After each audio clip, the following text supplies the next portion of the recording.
Okay, magandang gabi pong muli sa inyong lahat. Sa atin pong mga kaibigan na patuloy pong nakikinig sa mga oras pong ito, sa kanilang tahanan man o saan man po kayong lugar naroroon, nawa po ang kapayapaan ng ating Panginoon ang sumainyong lahat. Ito pong muli ang inyong paboritong programa tuwing linggo, ang Back to the Scriptures, na kung saan ay tumatalakay po ng mga makabuluhang paksa na may kinalaman po sa ating pagkaunawa na meron tayong Panginoon na nagmamahal sa atin at nais tayong tanggapin anumang katayuan tayo meron. At ang programa pong Back to the Scriptures ay palagi nyo pong mapapakinggan tuwing linggo sa ganap pong 7 hanggang 8 ng gabi dito lamang po sa himpilan ng DWBL 1242 AM radio station. At maaari din po kayong mag-join sa ating talakayan at ipagkakaloob po mamaya sa atin ni Sister Sheila ang mga numero sa ating mga cellphone numbers at sa ating mga landline. At purihin po ang Panginoon sapagkat tayo, Brother Ronald, ay patuloy na binibigyan ng kalakasan. At alam naman natin na every Sunday lang tayo nakikita. Oo nga. Magandang gabi sa inyo. Babatiin ko aking mga kasama, Sister Sheila Torio and Brother Ronald Obidos. Magandang gabi sa inyong lahat, Brother Robert, Sister Sheila, at sa ating po mga suking tagapakinig ng programang Back to the Scriptures. Apo. Tayo po ay malugod na maglilingkod sa Panginoon dahil ito po ang ating pong Back to the Scriptures po. Bagaman ito ay tinatawag nating tawag dito self-supporting program, ay nagpapasalamat kami ng patuloy sa inyo pong pananalangin. Apo. At inyong mga tulong. Opo.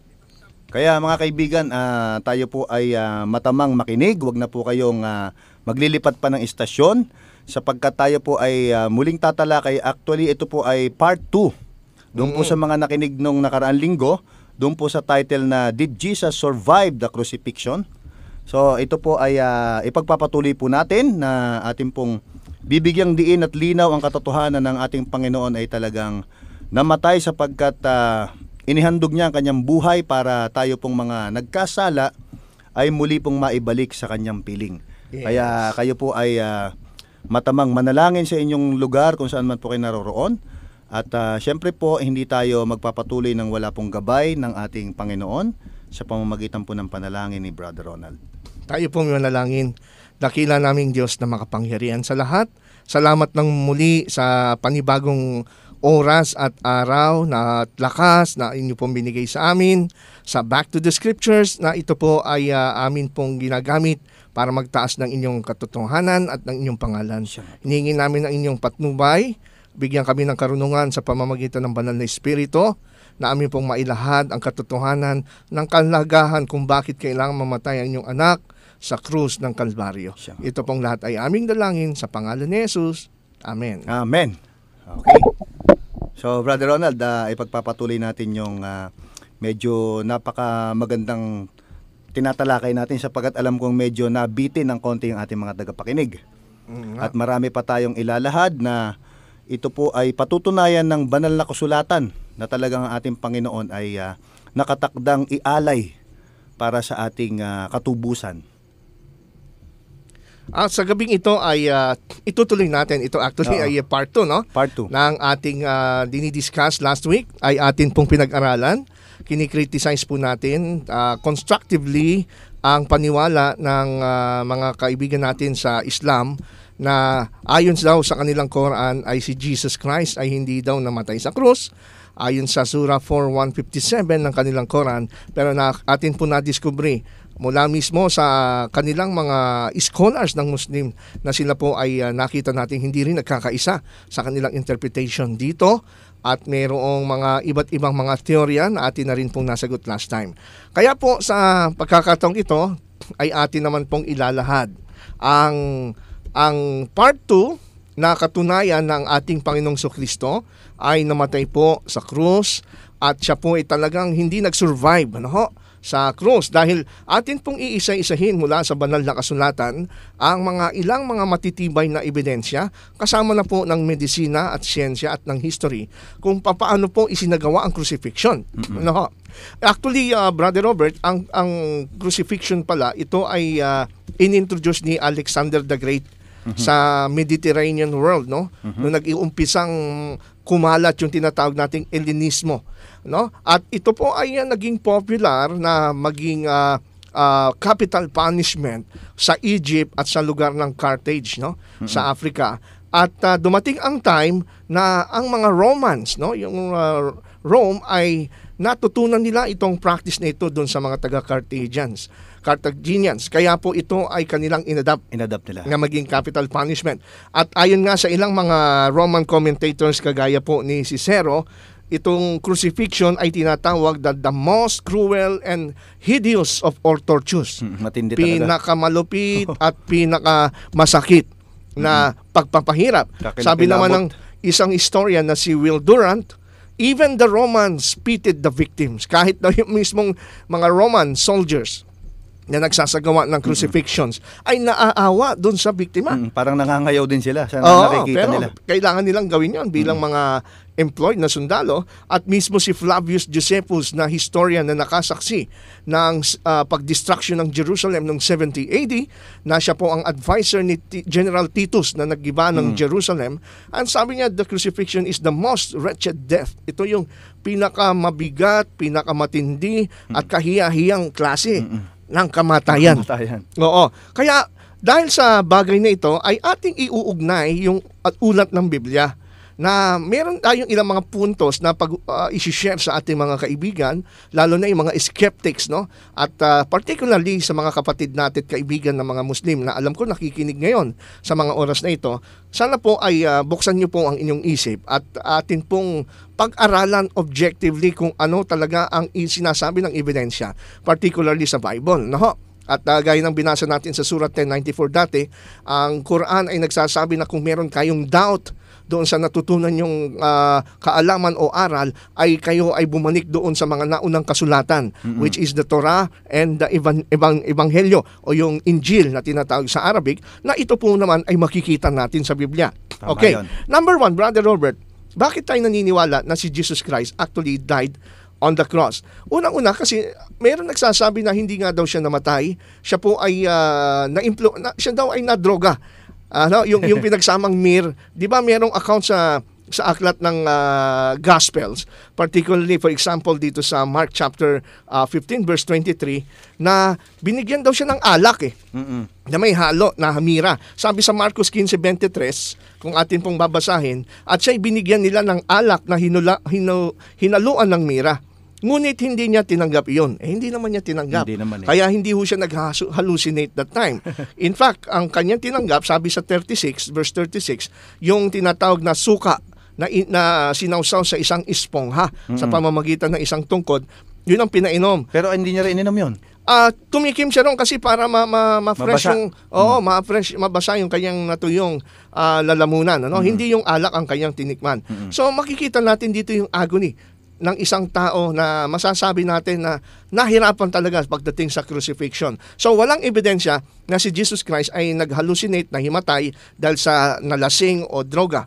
Anyway, sabi naman sa number 2, yung heavy loss of blood, yun mismo ay probable na laking probability na talagang mamatay siya. Pagka naubusan ka ng dugo, Brother Robert, ay talagang hindi ka lang manghihina, mamamatay ka.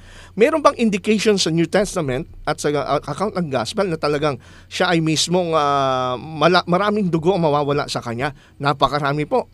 No? Unang-una nga dun sa aklat ng Lucas 22:44, nung siya'y nananalangin ng taimtim, yung kanyang pawis ay gaya ng malalaking patak ng dugo, ang sabi ron. No? Na ngayon sa medical world ay mayroong term silang ginagamit, which unfortunately I forgot, na ito ay talagang sa sobrang anxiety na nararanasan ng isang taong nai-stress at nahihirapan, talagang sumasama yung mismong dugo niya sa nilalabasan ng pawis. At kung ang ating pag-aaralan na talagang yung takbo ng kasaysayan sa Biblia, ay talagang makikita natin maraming dugong mauubos sa Panginoon at hindi siya magsusurvive, kagaya ng sinasabi ng ilan. For example, yung paghahagupit sa kanya, Brother Robert, no? Yung panghampas sa kanya, mabigat yun. Merong tinatawag na yung sa Latin ay flagrum. flagrum, ito po ay may hawakan at yung kanyang pinakadulo ay mga leather na mahaba. At yung pinakadulo ng leather nun, Brother Robert, sayang, nasa radyo tayo, hindi natin maipakita. Oo nga. Pero makikita nyo, pag sinearch nyo sa Google, yung flagrum na ginamit ang panghampos ng 1st century sa mga nagko-crucify, yung dulo nun, puro mga, alam mo yung pinitpit na buto ng hayop. Ang tulis nun, di ba? Na ito'y binuo, siguro mga nasa 10 hanggang 15 haba ng mga leather yun. Ang dulo ay puro mga butong dinurog ng mga hayop. Pagka hinataw sa'yo, tutungkabin yung laman mo. Ayan, eksakto, no? Parang kung naalala nila yung pinanood nilang The Passion of the Christ. Ay, diba? Yung natutuklap yung balat mo. Doon palang maubos na dugo mo, Brother Ronald. Doon nga sa Passion of the Christ, Brother Robert, hinampas yung flagrum doon sa kahoy, no, sa mesa. Pag angat, sumama yung balat ng mesa. Yun na nga. Lalo pa kaya yung balat ng tao, no? At alam po ninyo, sa kaugalian ng mga Hudyo, yung mga Jews, sa kanila allowed lang sila ng 40 na hampas. Samantalang ang mga Pariseo, para hindi lumagpas, 39 lang. Napakahigpit nila doon. Pero itong matindi, yung Roman soldiers sa kanilang paraan, walang limit. Unlimited ang paghampas. Kaya yung nakita po natin doon sa pelikulang The Passion of the Christ ni Mel Gibson. Kulang pa yon. Yun ay talagang maraming commentators na nagsasabi na ito ay actual at historical yung paraan na yon. Kaya nung pinapanood ko yun, talagang halos maiyak po ako. At dahil nakita ko ganong hirap ng Panginoong Jesucristo para lang tayo maligtas, ano? Tama. At ayon sa isang medical perspective, Brother Robert, isang doktor na nag-aral, nagpakadalubhasa, na pinag-aralan niya talaga yung crucifixion from a medical perspective. Ang pangalan niya ay si Dr. C. Truman Davis. Pinag-aralan niya yung epekto nung panghampas ng mga Romanong sundalo, yung flagrum, sa biktima.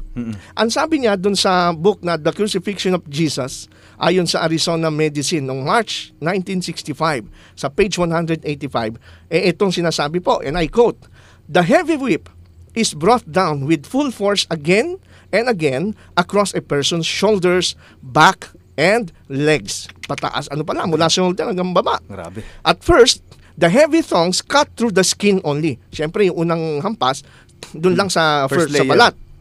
Then, as the blows continue, they cut deeper into the subcutaneous tissue, yung mismong laman na, pagkatapos ng balat. And then, producing first an oozing of blood from the capillaries and veins of the skin, and finally spurting arterial bleeding from vessels in the underlying muscles, yung mga ugat, no? Kita mo, pag na connected, siyempre susirit ang dugo doon. Pag naugatan ka. Siyempre, tuloy-tuloy ang pagpalo, no? Palalim ng palalim yon. The small balls of lead first produce large, deep bruises which are broken open by the subsequent blows. Bumubukas yung balat mo habang patuloy kang hinahampas. Finally, the skin of the back is hanging in long ribbons, and the entire area is an unrecognizable mass of torn, bleeding issues. Sabi niya, yung balat mo habang hinahampas ka tuloy-tuloy, yung balat mo nagiging parang ribbon, natutuklap So bumubuka siya.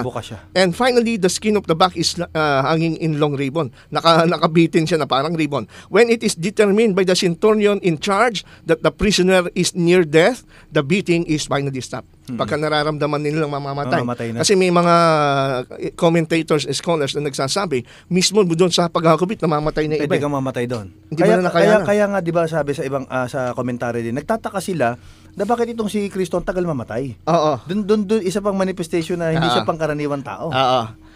Ngayon, tignan natin, no? So dito pa lang sa crucifixion na ito, tingin mo ba, Brother Robert, walang dugo na mababawas Meron. dito? At saka ang pagkakasabi, pag hinampas ka, ubod lakas ang palo. Oo, tsaka tuloy-tuloy ito. At tuloy mo, ang bibigat ng kamay ng mga sundalong Romano. At tsaka hindi lang isa pumapalo. Oo. Sa dami ng mga buto na yon. Kaya sabi nga ni Eusebius, isa siyang 3rd century church historian, the sufferer's vein were laid bare. Mismo yung ugat lumalabas, and very muscles. And pasantabi sa mga kumakain diyan, ano? Alam ko may mga naghahaponan, katulad Sister Sheila kumakain. Ito po yung sinasabi namin para po maramdaman natin yung bigat ng crucifixion, na hindi pwedeng nahimatay lang si Kristo sa krus o nawalan lang ng malay. So, eto ngayon, kamusta naman yung tinatawag na crossbar na buhat-buhat ni Kristo? Okay, imagine natin, Brother Robert. Gaano kabigat yun? Imagine natin, Brother Robert, yung likod ni Kristo, no? Tuklap-tuklap yung kanyang balat sa sobrang lakas ng hampas, daming dugo lumalabas, hindi mo nga daw makilala. Tapos biglang sa practice pala ng crucifixion, yung palang crossbar, Yung pinaka horizontal na kahoy. Iyon pala ang kriminal mula dun sa prison hanggang dun sa place ng crucifixion. Siya ang magbubuhat nito. Ang tawag po doon sa Latin ay yung tinatawag nilang patibulum. Patibulum galing po sa Latin na patere, to be open. Ayon sa kay Dr. Pierre Barbey na isang doktor sumulat sa isang aklat na A Doctor at Calvary sa page 44, they began to use a long piece of wood which was used for barring doors and was called the patibulum. Yung palang bar na ginamit sa dinala ni Kristo sa kanyang balikat. Ito po pala ay ginagamit na kasing laki ng kahoy na pinagtatrangka ng mga pintuan noon. Malalaki yon. Napakakalaki at napakabigat. In fact, merong ang nagsasabi approximately ang bigat nito ay nasa 110 pounds. Grabe. No? 110 pounds, mabigat na rin yun. Sister Sheena, nasa 50 kilos, ano? Parang ang nagbuhat ng sako ng bigas sa balikat mo. Sa isang kagaya ng kalagayan ni Kristo na galing sa pagkakahampas, no? Na ang halos ang kanyang balikat ay napakasakit. Bigla mong papatungan ng kahoy, buti kong palutsina yun. Napakagaspang ng kahoy nun. Yun pa lang, napakasakit na. At tingin ko, talagang hindi ka magtatagal. Nilagyan pa ng koronang tinik. Ayun, yun. Kaya dumudugo pa yung ulo niya. Isa pa yun. Yung koronang tinik na yun. Doon pa lang siguro, Brother Ronald, yung koronang tinik pa lang, may hihimatay na agad ako. Isang saksak pa lang sa akin. Pag pinalo mo ako, mamamatay talaga ako. Masakit yun, no? Doon pa lang, hindi ka naabot sa cross, hindi ka naabot sa pagkapako. Pero itong lahat tiniis ng Panginoon, ano? Ngayon, number 3, nagpapakita ng ating Panginoon na hindi talaga pwedeng mag-survive sa crucifixion. Yung kanyang side was pierced with a spear. Diba sinibat siya ng sabi rito sa John chapter 19 verse 34, no? Ang sabi rito, Brother Robert, nakita mo ba? Sige, pakibasin 1934. Ito po ang sabi. Subalit tinusok ng sibat ng isa sa mga kawal ang kanyang tagiliran at biglang lumabas ang dugo at tubig. Yun. Ito'y kung babasahin natin ang konteksto ng John 1934. Kaya siya sinibat, paniguradong patay na siya. Oo, tama. Diba? Tama. Ngayon, ikaw sa tingin mo, palagay mo ba nung sinibat siya nito at lumabas na yung tubig at dugo, buhay pa? Hindi na. Panginoon Kristo. Hindi na mabubuhay. Oo, totoo yan. At saka yung talata kung babanggitin natin hindi na nga nahampas yung kanyang alod, hindi na dinurog kasi ang sabi, patay na. Yan, tama. Patay na ngayon. Nung patay na, sinibat yung tagiliran para sigurado. Kasi itong mga Romanong senturyon na to, ang duty talaga nito, patayin ka talaga. Yun na talagang duty nila. Hindi ka iiwanan ng hindi patay kasi sila papatayin. Oo. Kaya, in fact, itong si Dr. C. Truman Davis na kaninang kinote natin, siya na mismong nag-eksperto sa pinag-aralan niya in medical perspective, ang crucifixion. Sabi niya, an escape of watery fluid from the sac surrounding the heart. We therefore have rather conclusive post-mortem evidence that Christ died. Ayun. Not the usual crucifixion death by suffocation, but of heart failure due to shock and constriction of the heart by fluid in the pericardium. Ayun. Kasi usually, Brother Robert, yung crucifixion, mamamatay ka dyan kung di ka sisibatin, suffocation. Kasi mahihirapan kang huminga. Hindi ka mawala ka ng hangin. Hindi ka maka-exhale, nakaka-inhale ka lang dahil walang puwersa eh. So, nung siya ay sinibat, sabi ng observation ng doktor, kaya pala may tubig na lumabas, tinamaan daw yung sak ng puso. Ayun na. Pagka puso tinamaan sa'yo. Tumagos yung sibat sa gilid niya sa puso. Kaya malamang nasa left side yun, ano? Kaya sabi ng ilang mga observers, yung daw tubig, naghiwalay kasi yung dugo at tubig Ibig sabihin talagang totoong patay na siya. Kaya ang sabi rito nung doctor si Truman Davis, sabi niya, it is a conclusive post-mortem evidence. Post-mortem, ibig sabihin patay na siya, that Christ died. Yan. Diyan pa lang wala nang ligtas. Paano mo magsusurvive na gano'n? Tinamaan na yung puso mo ng dulo ng sibat. At saka yung sibat na yun, napaka-atulis nung dulo nun. Ang laki. Exactly. Kaya tama yung sinabi mo rin, Brother Robert, yung practice na babaliin yung mga paa. Nandyan yan, nasa 19, sige, basahin natin yan, John 19, verse 31 hanggang 33. Okay, ito po ang pagkasabi dito. Sapagkat nooy araw ng paghahanda upang maiwasan na ang mga katawan ay manatili sa krus sa araw ng Sabat sapagkat dakila ang araw ng Sabat na iyon.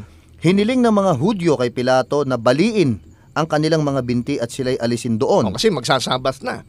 Okay? Kaya't dumating ang mga kawal at binali ang binti ng una at ng isa pa na ipinako sa krus na kasama niya. Yan.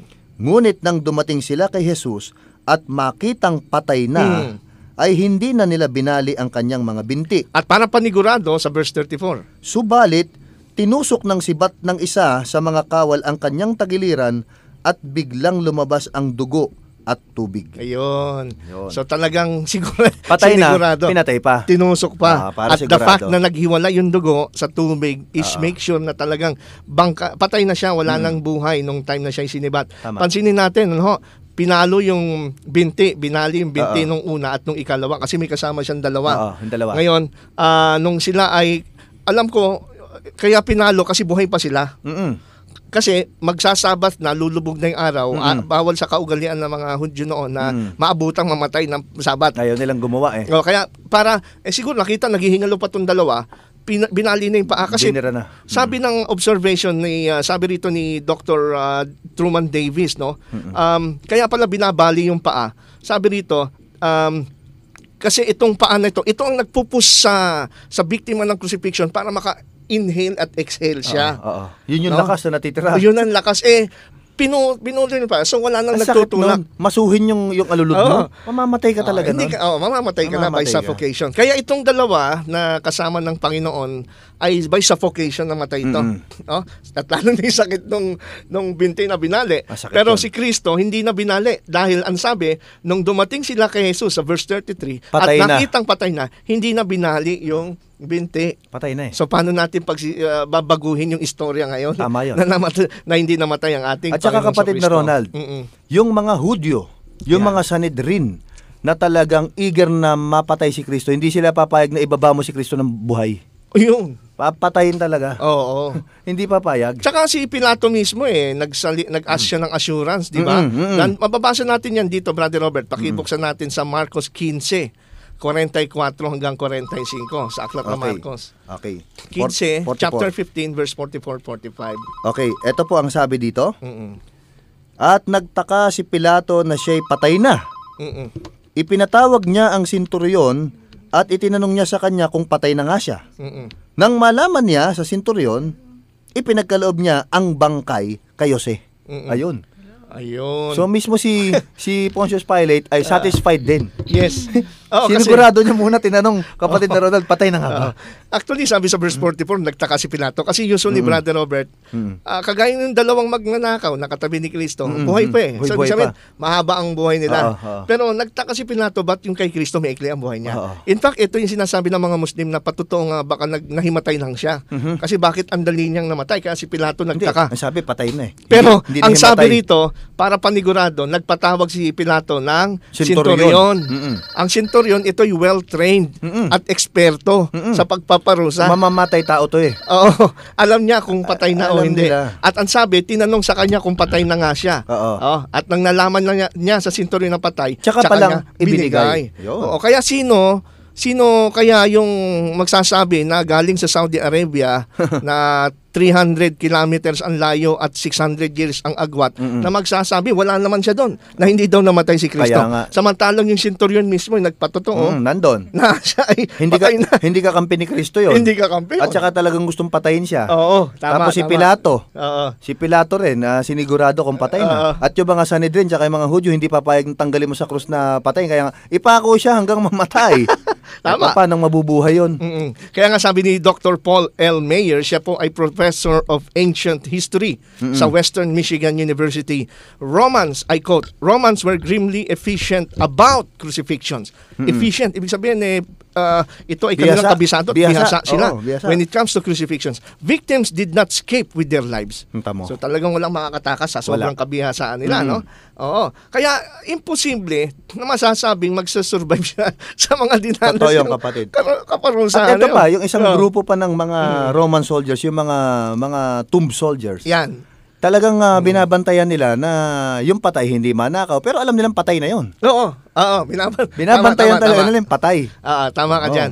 Pinabantayan ni Pilato talaga yan. Sabi nga dito, siguro maganda rito yung sa Matthew 27:65, Brother Robert, pakibasa mo nga. Sige, tingnan natin sa... 27:65. Okay, ito po ang sabi Kasi nagdududa sila, baka daw nakawin. Oo nga, ito ang sabi. Sa 65. Mm-mm. Maganda siguro sa 62. 27:60. Sige, tuloy. 62 muna. Ang Sige, sabi bro. po dito. Okay.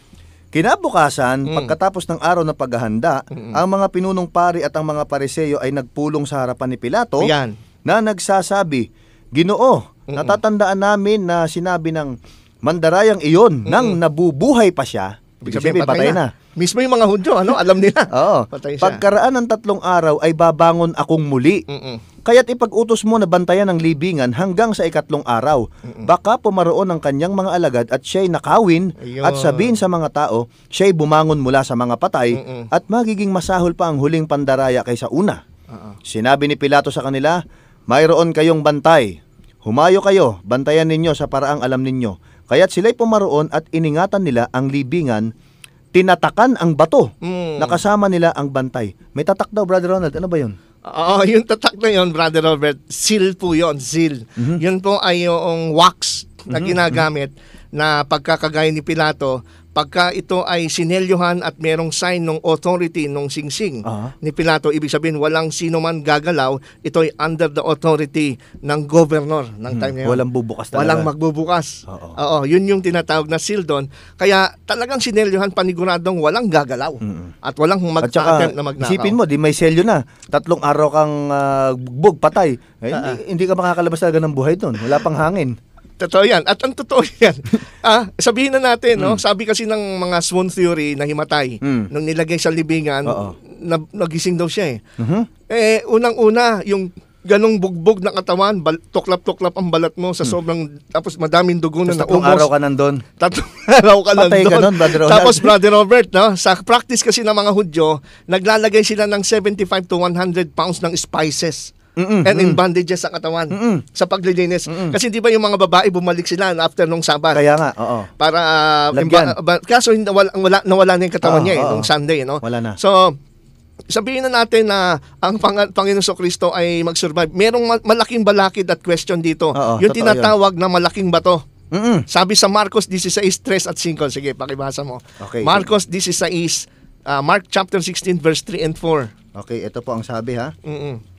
Ang wika po dito, kanilang sinabi sa isa't isa, sino kaya ang magpapagulong ng bato para sa atin mula sa pasukan ng libingan? Sa pagtanaw nila ay nakita nilang naigulong na ang bato Ayun. na lubhang napakalaki.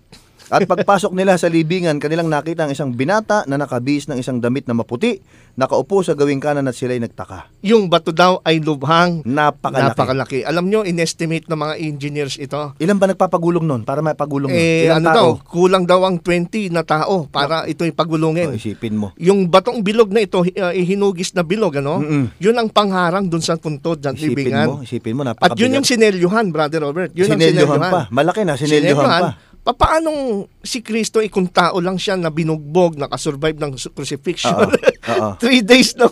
3 days siyang Patay ka ganon. dun. Mauubos Patay ka na dugo niya. At saka, Tapos, paano niya igugulong yung Bato. napakalaking bato? Kung si Maria nga, sabi niya, Mamamatay ka. kung sa kasama natin, magugulong at saka ng malaking bato. paano niya maigugulong yung lino, binabalot sa katawan yun eh. Oo. Hindi ka makakawala ron. Oo. Tsaka ito, yung sinabi ni Pilato, yung binasa mo nga kanina, na bantayan niyo, may sundalo. May Oo. nagbabantay eh. In fact, ito ay Roman soldiers, no? Ito po yung mga Roman soldiers. Alam mo ba, Brother Robert, na ang bantay noon ng mga Roman soldiers ay from, meron silang from 4 to 18, no? 4 to 16 men. Ano sila? Rotation. Relyebo. Relyebo. Parang gwardiya So, talaga. halimbawa, 4 muna nagbabantay doon sa puntod ni Kristo. Yung palang sistema doon, yung the rest, yung 12, nakahiga sila paikot sa gitna nung nagre-relyebo, tapos yung ulo nila pointed doon sa Sa bato. nagbabantay. Oo, sa kanila. Oo. Doon sa Oo, 4 na oo, nagbabantay. Nakapaikot oo. silang Hindi gano'n. makakaalis. Oo. Kaya yung magtatangka, nalalapit doon para nakawin. Tatamaan doon sa yung ulo. natutulog, tatamaan yung mga natutulog, Oo, magigising. magigising. Hindi pa nakakaabot sa gising na bantay. Oo, kahit nga yung bato eh, pag gumalaw, maramdam nila. Oo. Kasi mga ulo nila nandun lahat. Tsaka every 4 hours, nagre-relyebo yan. Yun, talagang grabe ang ginawa. Pero ano nangyari? Ang sabi dun sa nangyari, yung binasa mo nga sa verse 16 verse 5, no? At pagpasok nila sa libingan, kanilang nakita ang isang binatang nakabihis na damit na maputi at Angel na nakaupo. to. Ito Oo. yung anghel. Oo. Ang sabi ng anghel, mismo anghel nagpatotoo eh. Sabi doon sa verse 6, ngunit sinabi sa kanila, huwag kayong magtaka, hinahanap niyo si Jesus na taga Nazaret na ipinako sa krus, siya'y muling binuhay. Wala siya rito. Muling binuhay, galing sa patay. At ang nagsabi doon, anghel. Oo. Kukontrahin naman ng isang propetang taga Saudi Arabia na 3,000 years kilometers ang layo at 600 years after ng pinangyarihan. Wala sila doon. Ba't ka maniniwala doon sa ganong nagsasabing propeta siya Tama. sa Saudi Arabia? Ito yan yung mga nakakita. At alam mo ba, Brother Robert, ayon sa isang may article akong babasahin dito, sige. ito ay galing sa Journal of American Medical Society, no? Noong March 21, 1986 sa page 1463. Ito po, 14 to 63. Ito po ay Journal of American Medical Society. Pinag-aralan nila yung physical death ni Jesus Christ based on the account of the Gospels, no, na binasa natin. Ito ang kanilang conclusion.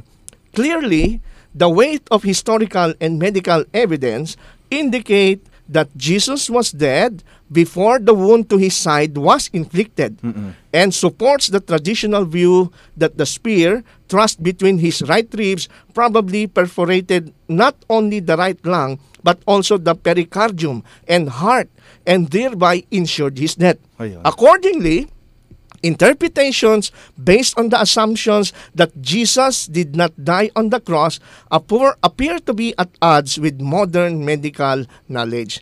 So yung daw mga nagsasabi dyan, nagtuturo na hindi daw namatay si Jesus sa cross, na himatay lang pagkatapos na ay isa lang alang natin ang mga data at ebidensya na nangyari sa kanya during the crucifixion at sasabihin hindi namatay, ay sila daw po ay kalaban ng modern medical knowledge. Tama Wala yan. sa katotohanan. Wala sa katotohanan. Sila yung mahilig sa haka-haka. Sabi nga lang. ng Quran yung mga taong ito napaniwala sa haka-haka. Tama Kaya yan. sila yung napaniwala sa haka-haka. Tama yan. Brother Robert. Oo. Kaya ang principle na dapat nating maunawaan dito, kapatid na Robert, itong Bible natin is particularly the account of the gospel, no, sa New Testament, Matthew, Mark, Luke and John. Nagkakaisa sila na si Kristo'y namatay, nalagot ng hininga, no?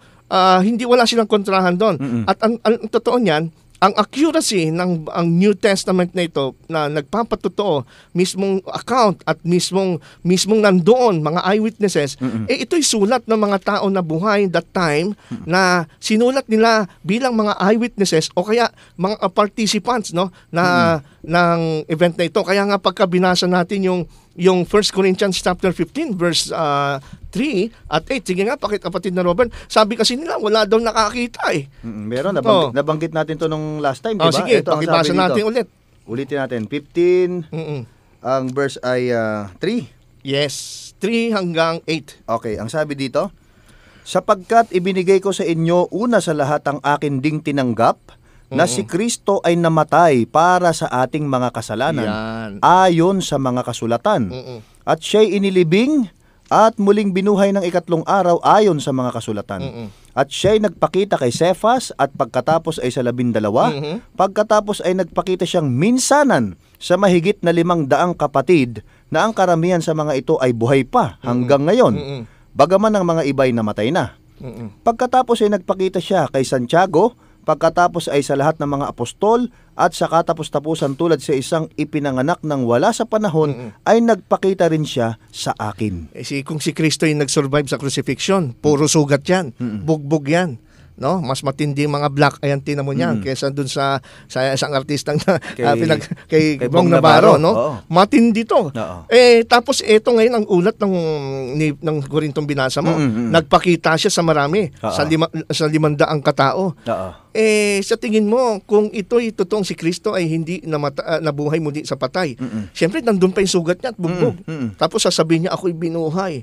Siyempre magreklamo itong mga nagsabi. Oo. Sabi ni Pablo dun sa verse 6 meron 500 nagpakita si Kristo na ang karamihan dito'y buhay pa hanggang ngayon. So ibig sabihin, inaanyayahan ni Pablo na okay, kung ayaw nyo maniwala sa double akin, check nyo. hanapin nyo itong 500 na nakakita kay Kristo. Buhay pa naman sila ngayon ba't maglalakas ng loob si Pablo na sabihin nyo kung totoong hindi nabuhay si Kristo? Tama yun. Kasi kung itong 500 alam mo, kung ating i-analyze, kung sila ay magte-testify sa korte, sa courtroom, at bigyan sila ng tagsi 6 minutes, alam mo ba kung ilang oras na testimony ito ng eyewitness? Oo. 50 hours of testimony from the eyewitness. Napakatagal, oo. Napakatagal na at napakaraming ebidensya nito. Kaya, isa pang punto natin makikita dito, mga kapatid at mga kaibigan, itong mismong kamatayan at pagkabuhay ni Kristo, malaki ang impact sa mga alagad na makikita na binago ang kanilang buhay, na ito nga po ay patotoo, na talagang may tiwala sila at naniniwala na ang kanilang daladalang katotohanan na si Kristo ay namatay at binuhay, totoo. Oo. Kasi hindi magbabago buhay nila. Totoo yun. Halimbawa, yung pinakamahirap na kumbinsihin ay mismong kapatid ni Kristo si Santiago, no? Sabi nga dito sa aklat ng Juan, John chapter 7 verse 5, sapagkat maging ang kanyang mga kapatid ay hindi sumasampalataya sa kanya. Ayaw maniwala sa kanya. Pero suddenly, itong kapatid ni Jesus Christ, si Santiago, o sa English ay James, nung siya ay sumulat sa James 1:1, kapatid ni Jesus sa laman to Ang sabi ni Santiago, si Santiago, na alipin ng Panginoon at Panginoong Jesucristo. Suddenly, bigla siya nag-change. Naniwala siya. Tinawag niyang Panginoon. Alam mo kung bakit? Kasi po, pagbabalikan natin yung unang Korinto 15:7, kanino nagpakita ang Panginoon? Pagkatapos, sabi sa verse 7, pagkatapos ay nagpakita siya kay Santiago. Sa mga alagad, sa 12. Doon siya nakumbinsi na totoo yung claim ni Jesus Christ na kanyang kapatid sa laman. Bakit lalakas ang loob nila? Dahil nalaman nilang namatay tapos nabuhay. Mismo ang kapatid niya Correct. Hindi nga naniniwala At saka ito, siyempre, iba yung dating pagkakapatid at apostola. At saka tingnan mo yung yung nire-reveal ng Bible kung gaano ka-transparent, no. Si Apostol Pablo sa mga Gawa 2, kausap niya yung mga sabi sa 22. Yan, Kayong mga Israelita, pakinggan ninyo ang mga Maganda salitang ito. Si Jesus na taga Nazaret, isang lalaking pinatunayan ng Diyos sa inyo sa pamamagitan ng mga gawang makapangyarihan, mga kababalaghan at mga tanda na ginawa ng Diyos sa pamamagitan niya sa gitna ninyo. Gaya ng nalalaman ninyo. Siya na ibinigay sa takdang pasya at paunang kaalaman ng Diyos ay inyong ipinako sa krus at pinatay sa pamamagitan ng kamay ng mga makasalanan. Sino ba yung kausap niya dyan? Yung mga Israelita. Si Pedro yan si Pedro. Yung mga nagpapako. Ngunit siya'y muling binuhay ng Diyos pagkatapos palayain sa mga hirap ng kamatayan sapagkat hindi maaaring siya'y mapigilan ito. Hindi maglalakas ng loob si Pedro na magsabing pinatay ninyo at nangyari sa inyo. In fact, kinausap nga ni Pablo si Felix sa aklat ng Gawa na sabi at hindi lingid sa iyo ang nangyaring ito. Alam mo din na namatay. So dito natin nakikita na hindi moro-moro yung pangyayari, kundi mismong merong hindi pabor kay Kristo, kinakausap nila para patunayan na alam mo. Yun. Alam mo. Kung hindi kasi totoo yan, sasabihin ng kausap nila na crown, ay, hindi totoo yan. Ayun, kasi andun yung Kristo, buhay, andun. Pero malakas ang loob nila na magsabing kasi kayo, nasaksihan nyo. Kaya nga kapatid na Ronald di ba sabi, lahat ng mga alagad na pinatay, talagang tinataka ng kanilang dugo, sabi nila, namatay at nabuhay na mag-uli ang Panginoon. Kaya kahit na sila'y mamatay, na ang issue ay kapag pinako yung iyong kinakampihan, kahiya-hiya itong cross. Hindi, willing kami mamatay kasi namatay, nabuhay muli. At saka yung mga yung account nila Maria, ang dala nila embalsamo Pabango embalsamo. Kasi alam nila namatay. Oo nga, hindi nahimatay. Pati dapat medicinal plant. Medicinal plant kasi namatay lang. Di ba? Medicinal tool ang mga dala nila. Isa pa, kita nyo yung mga alagad nung namatay si Kristo, duwag na duwag sila Sabi sa Juan 20:19, nang magdadapit hapon na ng araw na iyon, ng unang araw ng Sanlinggo, habang nakasara ang mga pinto sa kinaroroonan ng mga alagad, dahil sa takot sa mga Hudyo. Ibig sabihin, papatayin din sila takot sila sa mga Hudyo. Pero bakit sila biglang tumapang kagaya nga niya ni Pedro? Nabuhay na mag-uli Kasi eto nga, sabi sa verse 5 and 7, at pagkatapos napakita kay Santiago, pagkatapos ay nagpakita sa lahat ng mga apostol. So ano hong dahilan? Ba't biglang nag-change? Biglang silang tumapang? Ba't biglang lumakas ang loob nila na magkaroon, na ipahayag na si Kristo ay namatay at napako sa krus? Kasi nakita nilang nabuhay at namatay. Yung sinasampalatayanan nila, hindi pala kaya ng kamatayan.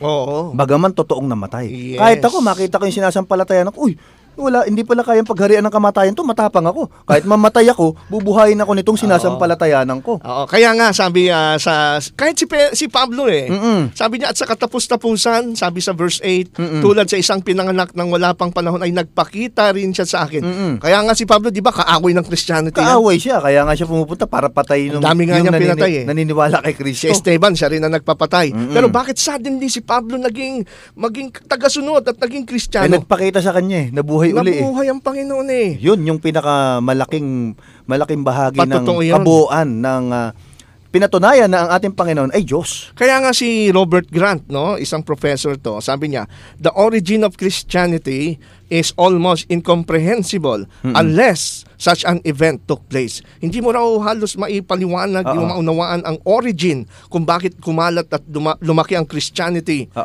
Maliban na lang kung talagang nangyari itong event na ito. Tama yun. Kaya nga sabi ni Pablo, kung hindi totoong si Kristo yung namatay at nabuhay, walang kabuluhan yung pangangaral natin. No? Totoo yun. Sa unang Korinto Kasi 15. kung iaalay lang para tayo mapatawad, tapos wala naman palang pagkabuhay na maguli yung mga napatawad, walang saysay. So ang pinaka-kabuuan na dapat tayong matuwa dahil meron tayong Diyos na nagbibigay ng buhay, Amen. na mag-uli. Kaya nga sabi niya sa Juan 11:25, sinabi niya, ako ang buhay at ang pagkabuhay na mag-uli. Sino mang sumampalataya sa akin, bagaman siya'y mamatay, ay siya'y mabubuhay muli. At kayong nananampalataya, kung ako'y bumalik man at datnang ko kayong buhay, pagpapatuloy yung buhay nyo. Yun. Kaya mga kapatid, Kaya, napakabuti ng Panginoon. Oo, ang bilang mga mananampalataya at mga Kristiyano, kayo po na mga kapatid namin kay Kristo, na lumanampalataya at niligtas ng ating Panginoong Kristo at Diyos na tagapagligtas, ay talagang ngayon ay meron tayong lubos na tiwala na yung ating pong paniniwala na si Jesucristo ay nagkatawang tao bilang Diyos at namatay, pinako sa krus alang-alang sa ating katubusan, sa ating mga kasalanan, ay yan din po ang paniniwala ng mga unang Kristiyano at yan po pinasa sa atin. Kaya po hanggang ngayon, yan po ang ating center of message or tinatawag nating gospel. Ay hindi po ito nakabase sa anumang myth or legend, kundi ito po ay based sa solid historical fact na wala talagang masusumpungan kahit pumunta kayo ngayon sa puntod na Jesus Christ sa Israel, sa Jerusalem, wala po itong makikita kayong piraso ng buto. Samantalang yung propeta na nasa Saudi Arabia na nagpapakilalang siya nga yung nagsasabing hindi raw namatay si Kristo 600 years after the event at 3,000 kilometers ang layo niya sa pinangyarihan, magsasabi na hindi daw pinako si Kristo sa krus. Pag tinignan mo libingan niya, nandun pa rin yung mga buto niya. Nandun pa yung mga buto. Nakapakalaking pagkakaiba, mga kaibigan. Ito yung katotohanan, ito yung paanyaya po sa inyo na mga nakikinig, na ibigay niyo na po ang inyong buhay kay Jesus, kay Kristo, sapagkat siya po ay nabuhay muli para po sa ating kaligtasan. Ano ho? Kaya ito po ang mensahe ng tinatawag nating gospel. Kaya magandang balita. Magandang balita. Kaya nga sabi sa 1 Corinthians 15 verse 1, ngayon mga kapatid, ipinapaalala ko sa inyo ang magandang balita na ipinangaral ko sa inyo na inyo nang tinanggap na siya naman ninyong pinanindigan na sa pamamagitan nito kayo ay ligtas. Kung matatag ninyo itong panghahawakan, malibang kayo sumampalataya ng walang kabuluhan, sapagkat binigay ko sa inyo ng una sa lahat ng akin ding tinanggap. Ibig sabihin, hindi turo ni Pablo to. Hindi niya invento. Sabi kasi ng mga Muslim, turo daw ni Pablo. Tinanggap din pala niya. Tinanggap lang na si Kristo ay namatay para sa ating mga kasalanan ayon sa kasulatan, at siya'y inilibing at muling binuhay ng ikatlong araw ayon sa mga kasulatan. At siya'y napakita kay Cephas, at pagkatapos sa 12 at yung mga sumunod ay marami siyang pinagpakitaan. Tama yan. Kaya mga kapatid at mga kaibigan at mga nakikinig sa ating programa, ay napakalakas po ng case ng Christianity na totoo po ang ating pinangangaral na si Kristo'y namatay at napako sa krus para sa ating kaligtasan. Tama yan. Kaya nga sabi ni Pablo, no, sa unang Korinto chapter 1 verse 18, no, para sa mga, sabi niya, sapagkat ang salita ng krus ay kahangalan sa mga napapahamak, ngunit sa atin na inililigtas, ito'y kapangyarihan ng Diyos. Amen. Hindi natin ikakahiya. Hindi natin ikakahiya yan. Tama. Okay. So, meron ba tayong questions dyan, Sister Parang Sheila? may wala bang question? Or may tumawag na naputol ang linya? Wala naman. Well, siguro, wala ba dyan yung binigay nating question? Okay. At saka yung Brother Ronald, no, dugtungan ko lang ng kaunti pa, no? Mga kaibigan na tagapakinig po natin, alam naman po natin na marami po tayong mga suliranin na kinakaharap sa sanlibutan ito. Andyan na po yung kawalan ng pinag-aralan, kawalan ng salapi o matutuluyan. Ito yung mga bahagi lamang ng mga suliranin, pero ang pinakamabigat pong suliranin talagang hindi kayang solusyonan kahit ng sino mang taong kilala o ng ating gobyerno ay ang kamatayan. Okay. Kaya ito lang po ang sinolusyonan ng Panginoon na kahit tayo nasa sitwasyong pwede tayong mamatay, kung tayo sumasampalataya sa Kanya, Siya ang bubuhay sa atin na mag-uli sa Kanyang pagbabalik. Sister Sheila? Brother Ronald, may katanungan dito. Gaano daw katagal na nakahang si Jesus sa cross? Okay, it's a relevant question. Ang ganda yan. Gano'n nga ba katagal na si Kristo ay nakahang sa cross? Ayon sa biblical accounts, no, sa four gospels, no, si Kristo po approximately from 9 a.m. mula alas 9 ng umaga doon siya naipako hanggang alas 3 po ng hapon. So napakahabang oras nito. A total of 6 hours. 6 hours, no? Nakabiting Imagine ka. mo yung dugo mo, kung hindi ka maubusan ng Tulo dugo. ng tulo. Oo. Oo. Ngayon, sabi nga ng Matthew chapter 27 verse 45, mula ng oras na ika-6 ay nagdilim sa buong lupain hanggang sa oras na ika-9. Yung ika-6 at ika-9 dito, ito po ay yung Jewish reckoning ito. No? Kasi yung sinasabi nung ating kadiskusyon nung nakaraan, may contradiction daw dito. Ano, pero wala pong contradiction dito. Okay? So yung oras na ika-6 dito, actually, ito yung oras na alas 12 ng tanghali. Hanggang alas 3 ng hapon, ito naman yung nagkaroon na ng pagdidilim. No, pagdidilim. Biruin mo, oras ng ika-6, ibig sabihin alas 12 na ng tanghali. Biglang dumilim. Ay nagdilim sa buong lupain hanggang sa oras na ika-9 o yung alas 3. Tapos, ito dadagdag din natin to, Brother Robert, no? Nung dumating na yung oras na siya ay mamamatay alas 3, sabi sa 27 verse 50, at muling sumigaw si Jesus ng may malakas na tinig at nalagot ang kanyang hininga. So nalagot yung hininga. Patay na. At kasi, ang sabi ng ilan, bakit namatay siyang bigla? Ang bilis. Kasi binigay niya yung kanyang buhay. Sabi sa John chapter 10 verse 17, dahil dito'y minamahal ako ng Ama, sapagkat yan. ibinibigay ko ang aking buhay Willingly. upang ito'y kunin kong muli. Tama. Walang mag-aalis nito sa akin, kusa kong ibinibigay. Tama yan. Kaya nga, di ba, sabi, I yield up my spirit. Unto you, my Father, ay aking ibinibigay ang aking espiritu. Tama yan. No? Tama. So, hindi actually yung suffocation ang nagpatay sa kanya. Hindi rin yung pagsibat sa puso. Yung mismong Talagang ibibigay niya. Yan. Kaya wala makakapigil eh. Patay na nga kasi siya, binigay na niya yung espiritu sa ama niya, tsaka nung sinibat siya. No, hindi yun ang pumatay sa kanya. Tama yun. Okay, Sister Sheila? Okay, meron pa pong isang katanungan. Kung si Jesus ay na-crucify nung Friday, paano po nangyari na 3 days siyang nasa loob ng tomb? Di ba na resurrection nung Sunday? Oo nga naman. It's a good question. Ano ha? Meron kasi nagsasabi na si Jesus Christ ay namatay nung Miyerkules. Kung bibilangin mo yung Miyerkules, kasi ang sabi sa Matthew 12:40, itinulad niya yung kamatayan niya kay Jonas. Ito yung ginagamit ng mga kapatid natin, kaibigan Muslim, na bakit si Jonas ba nung nasa tiyan ng isnay, buhay o patay? Hindi naman ho yun ang pinag-uusapan. Ang pinag-uusapan doon yung time factor. Yung 3 araw. 3 araw, 3 gabi. No? Kung paano si Jonas nasa tiyan ng dambuhalang dagat sa loob ng 3 araw, 3 gabi, gayon din naman ang anak ng tao. Sabi nila, hindi naman 3 days, 3 nights. Niliteral nila yung 3 days, 3 nights na 72 hours.